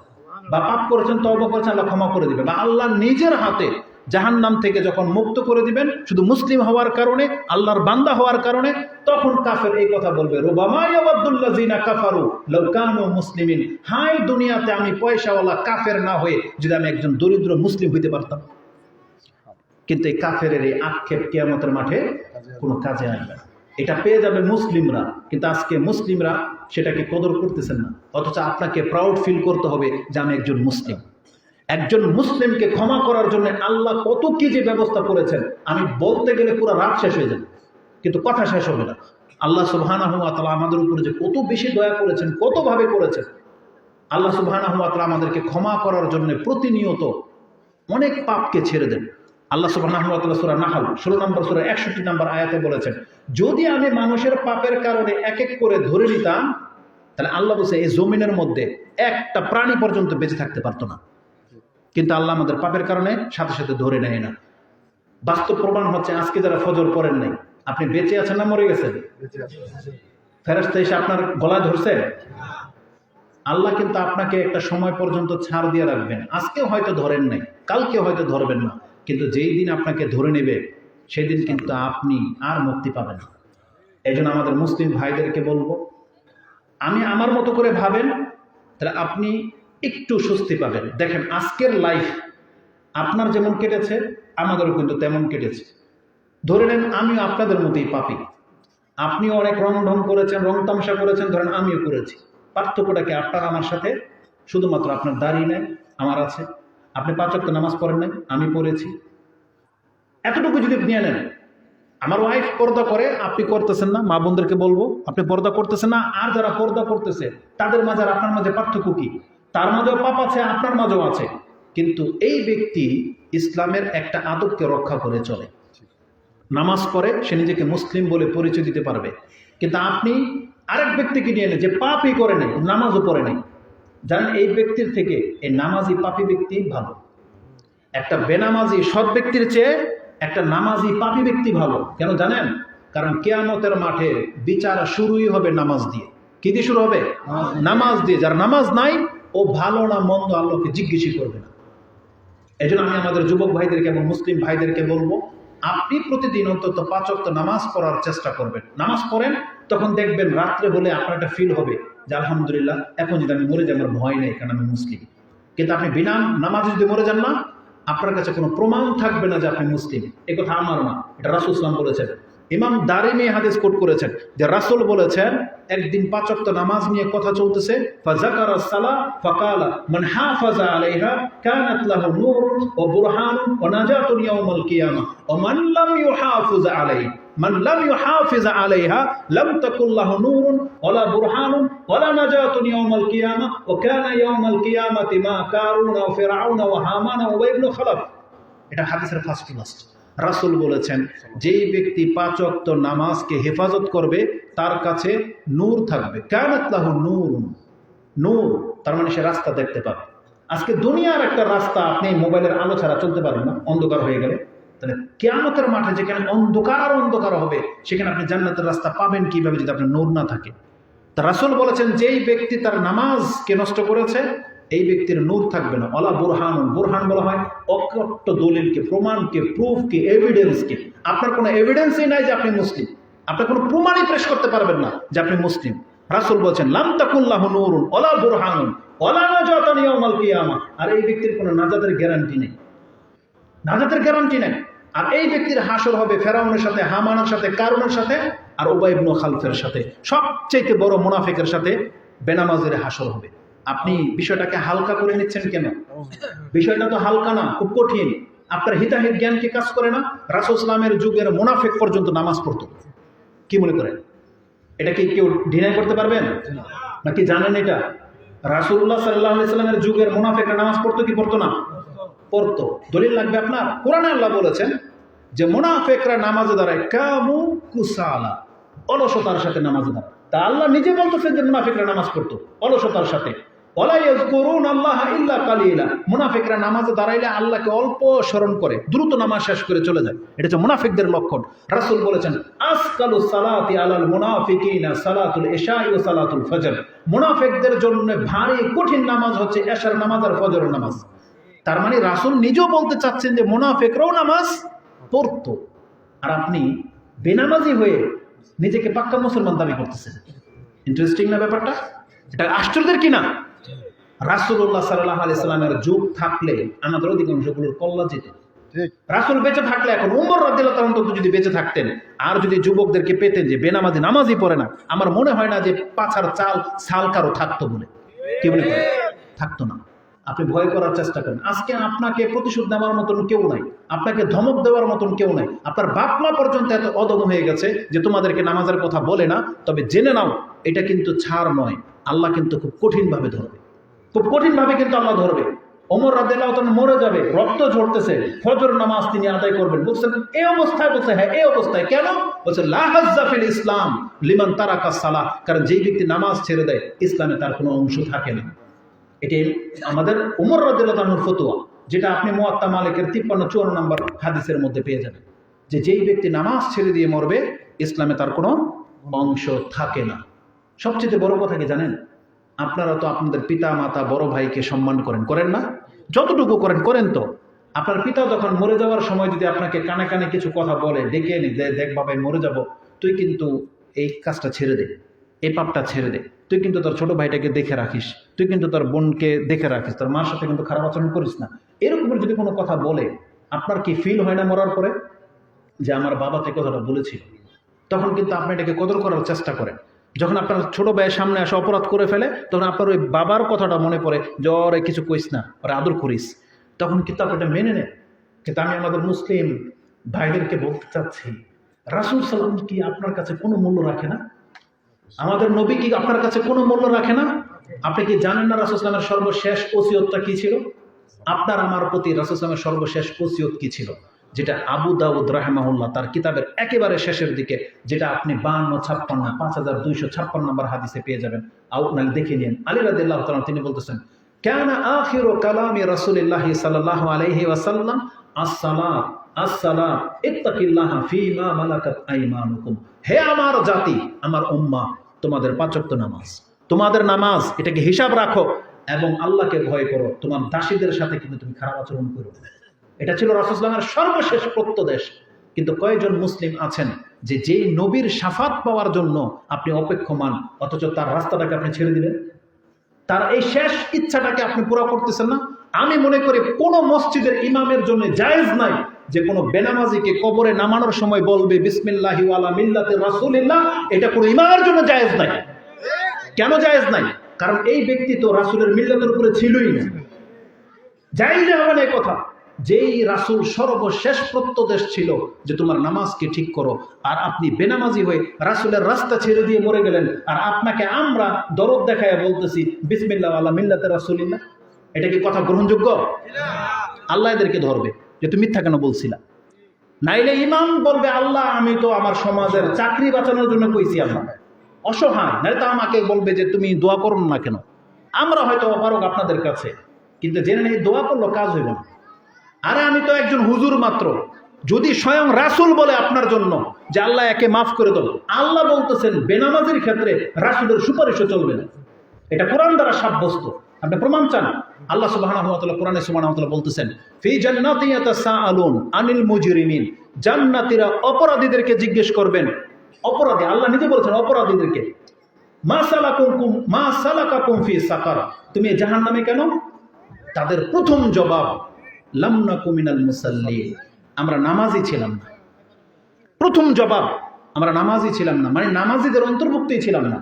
তার মানে অনেকে নামাজ পড়তো কিন্তু আমরা তাদের মতো নামাজি ছিলাম না, এটা তাদের প্রথম জবাব। ওয়ালাম নাকু নুতিমুল মিসকিন, আমরা মিসকিনদেরকে খাদ্য দিতাম না। ওয়া কুননা নাখুদু মাআল খাইদিন, যারা বরং খেলতামশা করতো আমরা তাদের সাথে মত্ত থাকতাম। মসজিদে তো আজান ঠিকই হতো কিন্তু আমরা ভ্রুক্ষেপ করতাম না, দূর হুজুরদের কথা।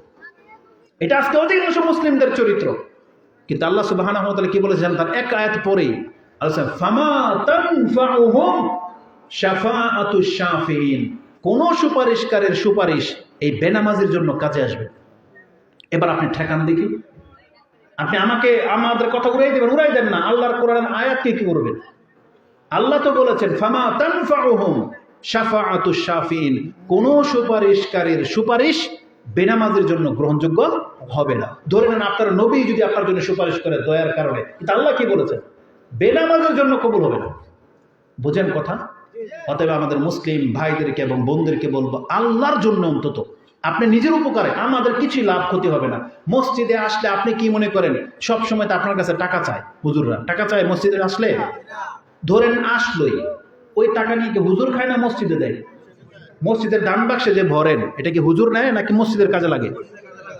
তাহলে আপনি দিয়েন না, মসজিদে এসে টাকা দিয়ে নি না, কিন্তু নামাজ পড়তে তো আসবেন। এটা কার লাভ? আপনার, আপনার লাভ। আজকের এই বক্তব্যের সার্থকতা হবে যদি আমরা জানতে পারি, 10 জন পোলা যদি অন্তত আমাদেরকে ফোন দিয়ে বলে যে ভাই আপনার কথা শোনার পর আমি আজকের পর থেকে তওবা করে নিলাম, আমার জীবনও কোনোদিন আমি 5 ওয়াক্ত নামাজ ছাড়বো না। এই রকমের 10টা ছেলে যদি আলহামদুলিল্লাহ নামাজি হয়ে যায়, আমি মনে করবো আজকে এই ওয়াজ কমিটির জন্য এটাই সার্থকতা। দোয়া করে আমাদের যুবক ভাইদের জন্য, আল্লাহ তুমি এদেরকে হেদায়েত দাও। আমিন। আমি আপনাদেরকে করজোর রিকোয়েস্ট করতে চাচ্ছি, আপনাকে অবশ্যই হিন্দু, খ্রিস্টান, ইহুদি, বৌদ্ধ থেকে পৃথক হয়ে আল্লাহকে দেখাইতে হবে। আল্লাহকে আপনাকে দেখাইতে হবে যে আল্লাহ আমি মুসলিম। আল্লাহ যখন তুমি ডেকেছ, আমার যত ব্যস্ততা থাকুক আমি অন্তত ফরজ নামাজটা আদায় করছি, আল্লাহ তুমি আমাকে মাফ করো, এটা বলতে পারবেন না? আপনি খেলেন না, খেলাধুলা করতে তো আপনাকে আমি আজকে নিষেধ করতেছি না, কিন্তু আপনি নামাজটা ঠিক রাখেন, এটাকে একটা অন্তত ঠিক করেন। আপনাদেরকে নিয়ে তো আমরা জিহাদ করতে প্রস্তুত, ইন্ডিয়া কেন, ইহুদির বিরুদ্ধে আমরা নামবো, কিন্তু বেনামাজিদেরকে নিয়ে না। ফজরের নামাজে যারা আসেন না, তাহলে কেমনে আমাদের আস্থা হবে যে জিহাদের ময়দানে আমাদেরকে নামিয়ে দিয়ে আপনার পেছন দিকে সরে যাবেন? হইতে পারে না? যেই দিন দেখবো যে আমাদের যুবকরা নামাজি, মসজিদ ছেড়ে দেয় না, সেই দিন জেনে নেন বাংলা ইন্ডিয়াকে দখল করে নেবে ইনশাআল্লাহ। আমাদের তো ওদের এরিয়াটা দেখলে কষ্ট হয়, আপনাদের হয় না? ওদের বর্ডারের কাছে যান, দেখবেন সমস্ত সম্পদ ওরা দখল করে নিয়েছে, বড় বড় পাহাড় থেকে নিয়ে ওদের সীমানা। আর আপনি বসে বসে ওই যে ডাঙ্গুটি খেলেন, ক্যারাম বোর্ড খেলেন, আপনি ওই ক্রিকেট টুর্নামেন্টে কাপ জিতে আসলে ইন্ডিয়ার কচুও হবে না, হবে? ক্রিকেট খেলায় জিতলে আপনি বাংলাদেশের ইসলামের ছাতাও হবে না। আরে পারলে যেদিন জিহাদ লাগবে 10টা কাফেরকে মেরে দিতে পারবেন, তখন আপনি বলতে পারবেন আমি মুজাহিদ মুসলিম। কিন্তু আপনার মধ্যে সেই ক্ষমতাই তো নাই, শক্তিই তো নাই। ফ্রি ফায়ার খেলে, মোবাইল খেলে কোন অস্ত্র চালানো যায় না। আপনার অন্তরটাকে আগে আল্লাহর দিকে ঝুঁকান। আজকে আপনাদের কারণে আমরা সাহস পাচ্ছি না কোনো প্রতিবাদ করতে। কেন? কারণ আমরা যদি প্রতিবাদী হই, দেখবো যে আমাদের পেছনে কেউ নেই, তখন আমাদেরকে ধরে নিয়ে যাবে, আমাদেরকে লামতান করা হবে, তখন ইসলামের কথা বলার মতো লোক থাকবে না। আর অথচ আমাদেরকে বলেন যে আমরা নাকি বলি না বা করি না, কিন্তু আমরা কাদেরকে নিয়ে করবো? আমরা তো দেখতে পাচ্ছি অধিকাংশ পোলাপান সব খেলতামশার মধ্যে লিপ্ত। যখনই কোনো কনসার্ট হয়, কোনো গায়ক নায়কদের লেগে যায়, আপনি টিকিট দিয়ে সেখানে গিয়ে টিকিট দিয়ে নাচ গান দেখতে যান। আর ওয়াজ মাহফিল হলে আপনার কাছ থেকে টাকা চাওয়া হয় না, প্যান্ডেলের ব্যবস্থা করা হয়, কিন্তু আপনি কোরআন হাদিস শুনতে আসেন না। যদি আলহামদুলিল্লাহ এখানে পুরো ভরপুর হয়েছেন, কেন একটু ঘুরাই দেন আলহামদুলিল্লাহ। কারণ সব মজলিস এরকম হয় না। কারণ জানেন, গত 2 দিন আগের ঘটনা, এক জায়গায় বক্তব্য দিতে গিয়েছি, সামনে 15 জনও নাই। কেন? অথচ মানে কি বলবো আর কি, দুনিয়া নিয়ে মানুষ এত ব্যস্ত। এটা কবেরকার ঘটনা জানেন? এই যে 16ই ডিসেম্বর, গতকালকে তো ছিল নাকি না? হ্যাঁ, গতকালকে বা তার আগের দিন গিয়েছিলাম জামালপুর এবং ময়মনসিংহ। এই 16ই ডিসেম্বর হওয়ার কারণে অধিকাংশ যুবকরা ওই খেলতামশা, ওই নষ্টামি ভণ্ডামি নিয়ে ব্যস্ত। এই জাতিকে আল্লাহ হেদায়েত করবে?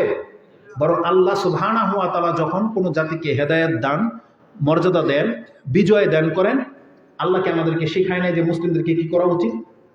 মূসা আলাইহিস সালামকে আল্লাহ কি ফেরাউন থেকে বাঁচায় নাই? তখন মূসা আলাইহিস সালাম কি ওই ড্রাম বাজিয়েছিল? মূসা আলাইহিস সালাম পার্টি করেছিল? ফাসামা মূসা শুকরান লিল্লাহ, মূসা আলাইহিস সালাম সেই দিন শুকরিয়া স্বরূপ সিয়াম পালন করেছিলেন, রোজা রেখেছিলেন। আর সেই শুকরিয়া আদায় আমরা এখন পর্যন্ত করে যাচ্ছি। এই 10ই মুহররম আসলে আমরা যে রোজা রাখি, এটা কিসের রোজা, কিসের সিয়াম? এটা ওই মূসা আলাইহিস সালামের বিজয়ের সিয়াম। রাসূল বলেছেন, নাহনু আহাক্কু বিমূসা মিনকুম, তোমাদের চাইতে বেশি হক আমি মুহাম্মদ রাখি। আমার ভাইয়ের বিজয়, মূসার বিজয় মানে আমার বিজয়। এইজন্য রাসূল আমাদেরকে বলেছেন, ফাসামা রাসূলুল্লাহ সাল্লাল্লাহু আলাইহি ওয়াসাল্লাম ও আমারা বিসিয়ামিহিম, রাসূল নিজে সিয়াম রেখেছেন এবং মুসলিমদেরকে বলেছেন তোমরাও সিয়াম রাখো, কারণ মূসার বিজয় মানে তোমাদের বিজয়। আল্লাহু আকবার। অথচ আজকে আমাদের বিজয়ের সময় আমরা কি আর খেলতামশার নাচ গান নিয়ে ব্যস্ত। এটা তো ইহুদি নাসারাদের চরিত্র। আপনারা আমাদেরকে বলেন ইহুদি নাসারারা, এটাই তো ইহুদি নাসারাদের চরিত্র, যে উৎফুল্ল পেলে নাচ গান, মহিলা নিয়ে আর নেশা নিয়ে আপনি পড়ে থাকবেন। এটা তো কোনো মুসলমানের চরিত্র হতে পারে না। কবে আমাদের মুসলিম যুবকরা ফিরবে, কবে? আপনারা হয়তো জানেন না। এই যে যাদেরকে এই যে আপনারা পোলাপান বলতেছেন না, এই যে 20-30 বছরের পোলাপান যারা বাবার হোটেলে খায় আর মহিলা নিয়ে ভণ্ডামি করে আর পড়ালেখার নামে মাস্টার্স পর্যন্ত 30টা বছর আপনি নষ্ট করতেছেন। আপনি কি জানেন ইসলামটাকে বিজয় করা হয়েছে, শক্তিশালী করা হয়েছে এই আপনার মতন বয়সের যুবককে দিয়ে? যুদ্ধ কি বুড়ারা করেছিল? কারা করেছিল? যুবকরা করেছিল। আপনি কি জানেন আবু জাহেলকে কে হত্যা করেছে? আবু বকর, ওমর, ওসমান, আলী? না, এই যে এদের মতো মাত্র 2 জন বাচ্চা। কি মনে করেন? 2 জন বাচ্চা যাদেরকে রাসূলুল্লাহ সাল্লাল্লাহু আলাইহি ওয়াসাল্লাম অনুমতি দেয় নাই বদরের যুদ্ধে আসতে, এই 2 জন প্রত্যয়ের সাথে যে রাসূল দেয় নাই, কিন্তু সুযোগ ছাড়বো না, কারণ ও আমার রাসূলকে কষ্ট দিয়েছে। এই 2 জন বাচ্চা একজন সাহাবীকে বলতেছে যে আবু জাহেল কোনটা? বলছে ওইটা। বলতেছে কিছুক্ষণ পরে দেখে 2 জন গায়েব নাই, কিছুক্ষণ পরে দেখে আবু জাহেল কল্লা নিয়ে উপস্থিত হয়ে গেছে। আল্লাহু আকবার। রাসূলকে বলতেছেন ইয়া রাসূলুল্লাহ আমি আবু জাহেলকে হত্যা করেছি। আরেক ভাই বলতেছে ইয়া রাসূল আমি হত্যা করেছি। রাসূল বলছে অস্ত্র দেখাও। দেখে 2 জনের অস্ত্রের মধ্যে রক্ত। বলছে তোমরা 2 জনই হত্যা করেছো। তাদের বয়স মাত্র 10, 12, 15, মোসও গজায় নাই, যাদের কারণে রাসূল তাদেরকে যুদ্ধে আসার অনুমতি দেয় নাই। কিন্তু এই 2টা কিশোর বাচ্চা আবু জাহেলের কল্লা উড়িয়ে দিয়েছে। আল্লাহ কেন করেছেন? চাইলে আল্লাহ বিজ্ঞ ব্যক্তিদেরকে দিয়ে আবু জাহেলের কল্লাটা নিতে পারতেন, এই পোলাপান দিয়ে কেন? কারণ আল্লাহ দেখিয়ে দিতে চেয়েছেন। আবু জাহেল যত দাপটগিরি দেখিয়েছে যে তোর মূল্য আমার কাছে এটাও না, যেটা পোলাপান তাকে হত্যা করে দিয়েছে। এইভাবে লাঞ্ছিত করে আল্লাহ আবু জাহেলকে হত্যা করিয়েছেন। অথচ আমাদের এই যুবক পোলাপানগুলোকে আমরা ইসলামের কাজে লাগাচ্ছি না, আমরা ওদেরকে পোলাপান মনে করি, আমরা ওদেরকে ঢিনাই করে দিচ্ছি। এটা মোটেও কাম্য নয়। ওদের মধ্যে যে ক্ষমতা আছে, ওরা যে পারলে ইসলামটাকে জিতাই দিতে পারে, এটার বাস্তব প্রমাণ বর্তমান দুনিয়াতেও। আপনি কি দেখেন না কিছু পোলাপান, 15 বছরের পোলাপান, ওরা নেশা করে আর ওরা গ্যাং বানায়, ওদেরকে কি জানি বলেন আপনারা? কিশোর গ্যাং, তাই না? কিশোর গ্যাংকের কারণে আজকে বড়দের প্রস্রাব বেরিয়ে যায়। দেখেন না আপনারা, নেতারা পর্যন্ত ভয় পায়, আইন পাশ করতে হয় কৃষক গ্যাংকে ঠেকানোর জন্য। তাহলে এই কৃষকের যে পাওয়ার আছে, এটাই তো রাসূল বুঝতে পেরেছিলেন। এই জন্যই তো রাসূল ইসলামের চারপাশে কিশোররাই অপেক্ষা করতো, এই কিশোররাই উপস্থিত ছিল। এদেরকে দিয়ে রাসূল ইসলাম যুদ্ধ করিয়েছেন। উসামা বিন যায়েদ, তারপর আব্দুল্লাহ ইবনে ওমর, এরা কারা? আলী রাদিয়াল্লাহু আনহু বয়স কত ছিল? সবগুলোর বয়স 20 বছরের নিচে রাদিয়াল্লাহু তাআলা আনহুম আজমাইন। তারা 20 বছরের নিচে, তারা সবসময় রাসূলের আশেপাশে ডানে বায়ে থাকতো, যার ফলে আজকে পৃথিবীর মধ্যে ইসলাম উঁচু হয়ে দাঁড়িয়েছে। এই যুবকরা যদি না থাকতো তাহলে ইসলামের আলো কোনোদিন জাগতো না। রাসূলুল্লাহ সাল্লাল্লাহু আলাইহি ওয়াসাল্লাম বদর যুদ্ধের দিন বলেছিলেন, আল্লাহুম্মা ইন তুহলিকা হাযিহিল ইসাবাতা মিন আহলিল ইসলাম, আল্লাহ এই যে ইসলামের কয়েকজন সৈনিক নিয়ে তোমার সামনে উপস্থিত হয়েছি, আজকে কাফেররা যদি এই সৈনিকটাকে মেরে দেয়, এই আমার সাহাবীদেরকে যদি আজকে মেরে দেয়, বা তুমি যদি এদের মাধ্যমে আমাদের কাছকে মেরে দাও, লাম তুবাদ ফিল আরদ, তাহলে এই জমিনে তোমার ইবাদত আর হবে না। এটা রাসূল দোয়া করেছেন। আল্লাহ কি করেছিলেন? এই 313 জনকে জিতিয়ে দিলেন আল্লাহ সুবহানাহু ওয়া তাআলা। আজকে আমরা বাংলার জমিন থেকে যদি আল্লাহকে এই কথাটা বলি, আল্লাহ যে আজকে আমাদের যুবকদেরকে ইসলামের ঝান্ডা তুমি না ধরাও, তাহলে ইন্ডিয়া, চায়না, অমুক তুমের কাছ থেকে বাংলাদেশের কি ইসলামকে বাঁচানো যাবে না। এই জন্য আমাদের যুবকদেরকে বলবো, খেলতামশা বহুত করেছেন, দেখেন কিয়ামত কিন্তু এমনি হয়ে যাবে, বেশি দিন বাকি নাই। অতএব আপনি আল্লাহকে সন্তুষ্ট করার জন্য কিছু তো একটা করেন। এই বুড়াদের দিয়ে কোনো কাজ হবে না, আপনি জেনে নেন। আজকে খেলাধুলা করতে গেলে যুবক লাগে, সংবাদ পড়তে গেলে যুবক লাগে, আর্মি মিলিটারি ভর্তি হতে যান, তাদেরকে নেয়, বুড়াদেরকে। যুবকদেরকে। তাহলে আপনি এটা কেন ভুলে গেলেন? সবকিছু যেহেতু যুবক লাগে, তাহলে ইসলামকে প্রতিষ্ঠিত কি বুড়ারা করবে?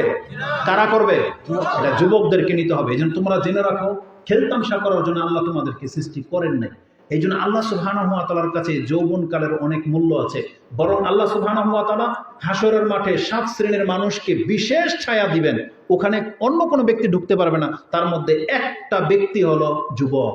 ও শাবুন নাশাআ ফি ইবাদাতিল্লাহ, যেই যুবকরা যুবক বয়সে আল্লাহর ইবাদত করেছে, এমন যুবকদেরকে আল্লাহ স্পেশাল ছায়ার তুলে দান করবে, যে জায়গায় কোনো বুড়ারা পাবে না।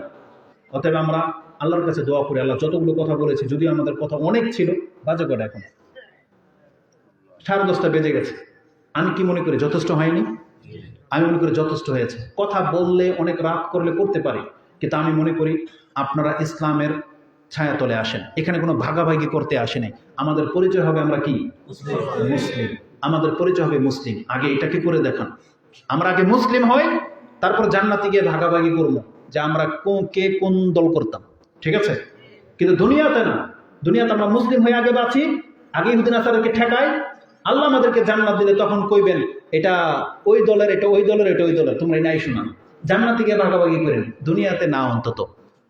আশা করি কি কথাটা বুঝতে পারছেন? এবং প্রত্যেকটা ব্যক্তিকে একটা কথা বলে দিই, আজকে আপনি ইসলাম পালন করেন না, এটা শুধু আপনার ক্ষতি না, কিন্তু এটা আপনার পরিবারও ক্ষতি। প্রত্যেকটা পুরুষ কিন্তু দায়িত্বশীল, জেনে নেন। আপনি রাষ্ট্রেরও দায়িত্বশীল, প্রত্যেকটা পুরুষ। এই জন্য আল্লাহ বলেছেন কু আনফুসাকুম ওয়া আহলিকুম নারা, তুমি তোমার নিজেকে এবং তোমার পরিবারকে তুমি জাহান্নামের আগুন থেকে বাঁচাও। এই আদেশ কিন্তু আল্লাহ কোনো মহিলাকে করে নাই। কাকে করেছে? আপনাকে করেছে। প্রত্যেক ঘরের কর্তাকে করেছে। কিন্তু আজকে আপনি যখন কর্তা হয়ে নামাজ পড়েন না, তাহলে আপনি আপনার স্ত্রীকে কোন মুখ নিয়ে বলবেন নামাজের কথা? আপনি তো তাই বলেনও না। আপনার মেয়েটা বেপরদায় ঘোরে, অথচ আপনি তাকে নিষেধ করতেছেন না। আপনার ছেলেটা যা ইচ্ছা তা খায়, যা খুশি তা করে, বাবা হয়ে আপনি কিছু বললেন না। আপনি জানেন আপনি আপনার এবং আপনার পরিবারের ক্ষতি করলেন। আর এটার রেজাল্ট কিন্তু খুব মারাত্মক হবে। কোরআনে আল্লাহ সুবহানাহু ওয়া তাআলা সূরা জুমার 39 নম্বর সূরার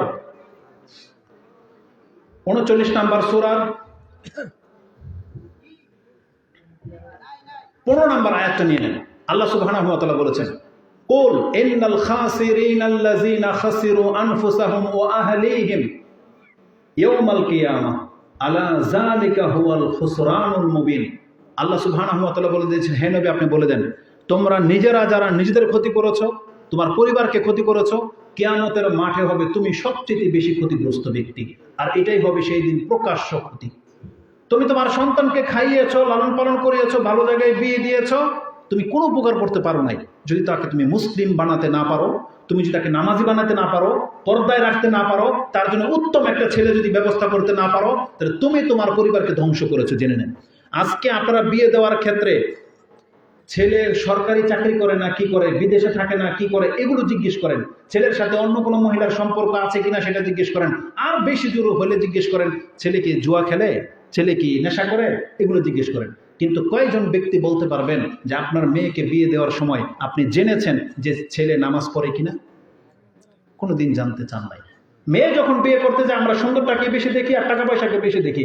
কোন যুবকরা আছেন যে আপনার মাইন্ডের মধ্যে এটা আপনি নিয়ে ঘুরেন যে আমার স্ত্রীটা নামাজি হবে এবং পর্দায় থাকবে, আমি এমন একটা মেয়েকে বিয়ে করব?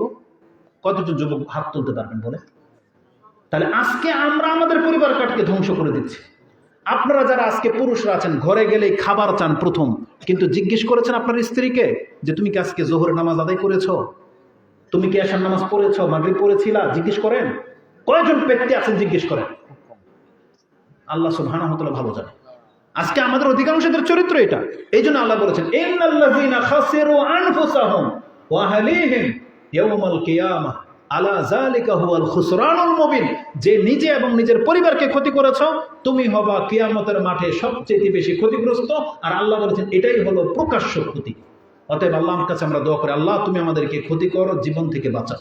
আমিন। আল্লাহ তুমি আমাদেরকে মুসলিম হয়ে তোমার সাথে সাক্ষাৎ করার তৌফিক দান করো। আল্লাহ তুমি আমাদের পাপগুলোকে মাফ করে দাও। আল্লাহ তুমি আমাদের পিতামাতাকে ক্ষমা করে দাও। এবং আমাদেরকে আল্লাহ তুমি ইব্রাহিম আলাইহিস সালামের মতো আপনি দোয়া করেন, রব্বি জাআলনি মুকিমাস সালাতি ওয়া মিন যুররিয়াতি, আল্লাহ তুমি আমাকে এবং আমার সন্তানদেরকে নামাজি বানিয়ে দাও। আমিন। অজনবনী ওয়া বানিয়া নাবুদাল আসনাম, আল্লাহ তুমি আমাকে এবং আমার সন্তানদেরকে আল্লাহ পুতুল পূজা থেকে তুমি বাঁচিয়ে রাখো। আমিন। এটা অত্যন্ত জরুরি, এটা প্রত্যেকটা পিতামাতাকে দোয়া করতে হবে যে আল্লাহ তুমি আমার সন্তানকে নামাজি বানাও, আমার ঘরকে মুসলিম বানাও আল্লাহ। কারণ দেখেন, মুসলিম ছাড়া কোনো ব্যক্তি কিন্তু মরেন না, মরলে কিন্তু খুব খবর আছে। আর যদি আপনি মুসলিম হয়ে মরেন, আপনাকে এটা কোরআন হাদিস গ্যারান্টি দিচ্ছে, আপনি শাস্তি পাবেন, অবশ্যই পাবেন, কিন্তু আল্লাহর দয়া চলে আসবে একটা সময়, ওই সময় আল্লাহ আপনাকে ক্ষমা করে দিবেন। কিন্তু মুসলিম হয়ে মরতে হবে। রাসূল বলেছেন, আলা তোমরা কান খাড়া করে শোনো, লা ইয়াদখুলুল জান্নাহ ইল্লা নাফসুন মুসলিমাতুন, পৃথিবীবাসী তোমরা শুনে রাখো, জান্নাত এমন একটা জায়গা, সেখানে মুসলমান ছাড়া কোনো ব্যক্তি জান্নাতে ঢুকতে পারবে না। এই জন্য কাফের যত উন্নত জীবন হয়ে যাক না কেন, হিন্দু, খ্রিস্টান, বৌদ্ধ, কাফেরকে আপনাকে ঘৃণা করতে হবে এই সেন্সে যে আমি কোনোদিন হিন্দু হব না, আমি কোনোদিন গরুর পূজারী হইতে যাবো না, আমি কোনোদিন বৌদ্ধ, ইঁদুর, বাদরের, পাথরের পূজারী হব না, আমি আল্লাহর গোলাম, আমি আল্লাহর বন্দেগী করব। আল্লাহ তুমি আমাকে মুসলিম করে মৃত্যু দান করো। আমিন। এটা প্রত্যেকটা মুসলিমের আকাঙ্ক্ষা থাকতে হবে। আল্লাহ তুমি আমাদের মুসলিম ভাইদেরকে কবুল করো। আমিন। আল্লাহ তুমি আমাদের পাপগুলোকে মাফ করো। আমিন। বাংলার জমিনে ইসলামকে প্রতিষ্ঠা করার ক্ষেত্রে আল্লাহ তুমি আমাদের যুবকদেরকে উৎসাহিত করো আমিন। এবং তাদেরকে খেলতামশা ছেড়ে দিয়ে তোমার পথে ফিরে আসার তৌফিক দান করো। আল্লাহুম্মা আমিন। আমিন ইয়া রাব্বাল আলামিন। সুবহানাকাল্লাহুম্মা রাব্বানা ওয়া বিহামদিকা আশহাদু আল্লা ইলাহা ইল্লা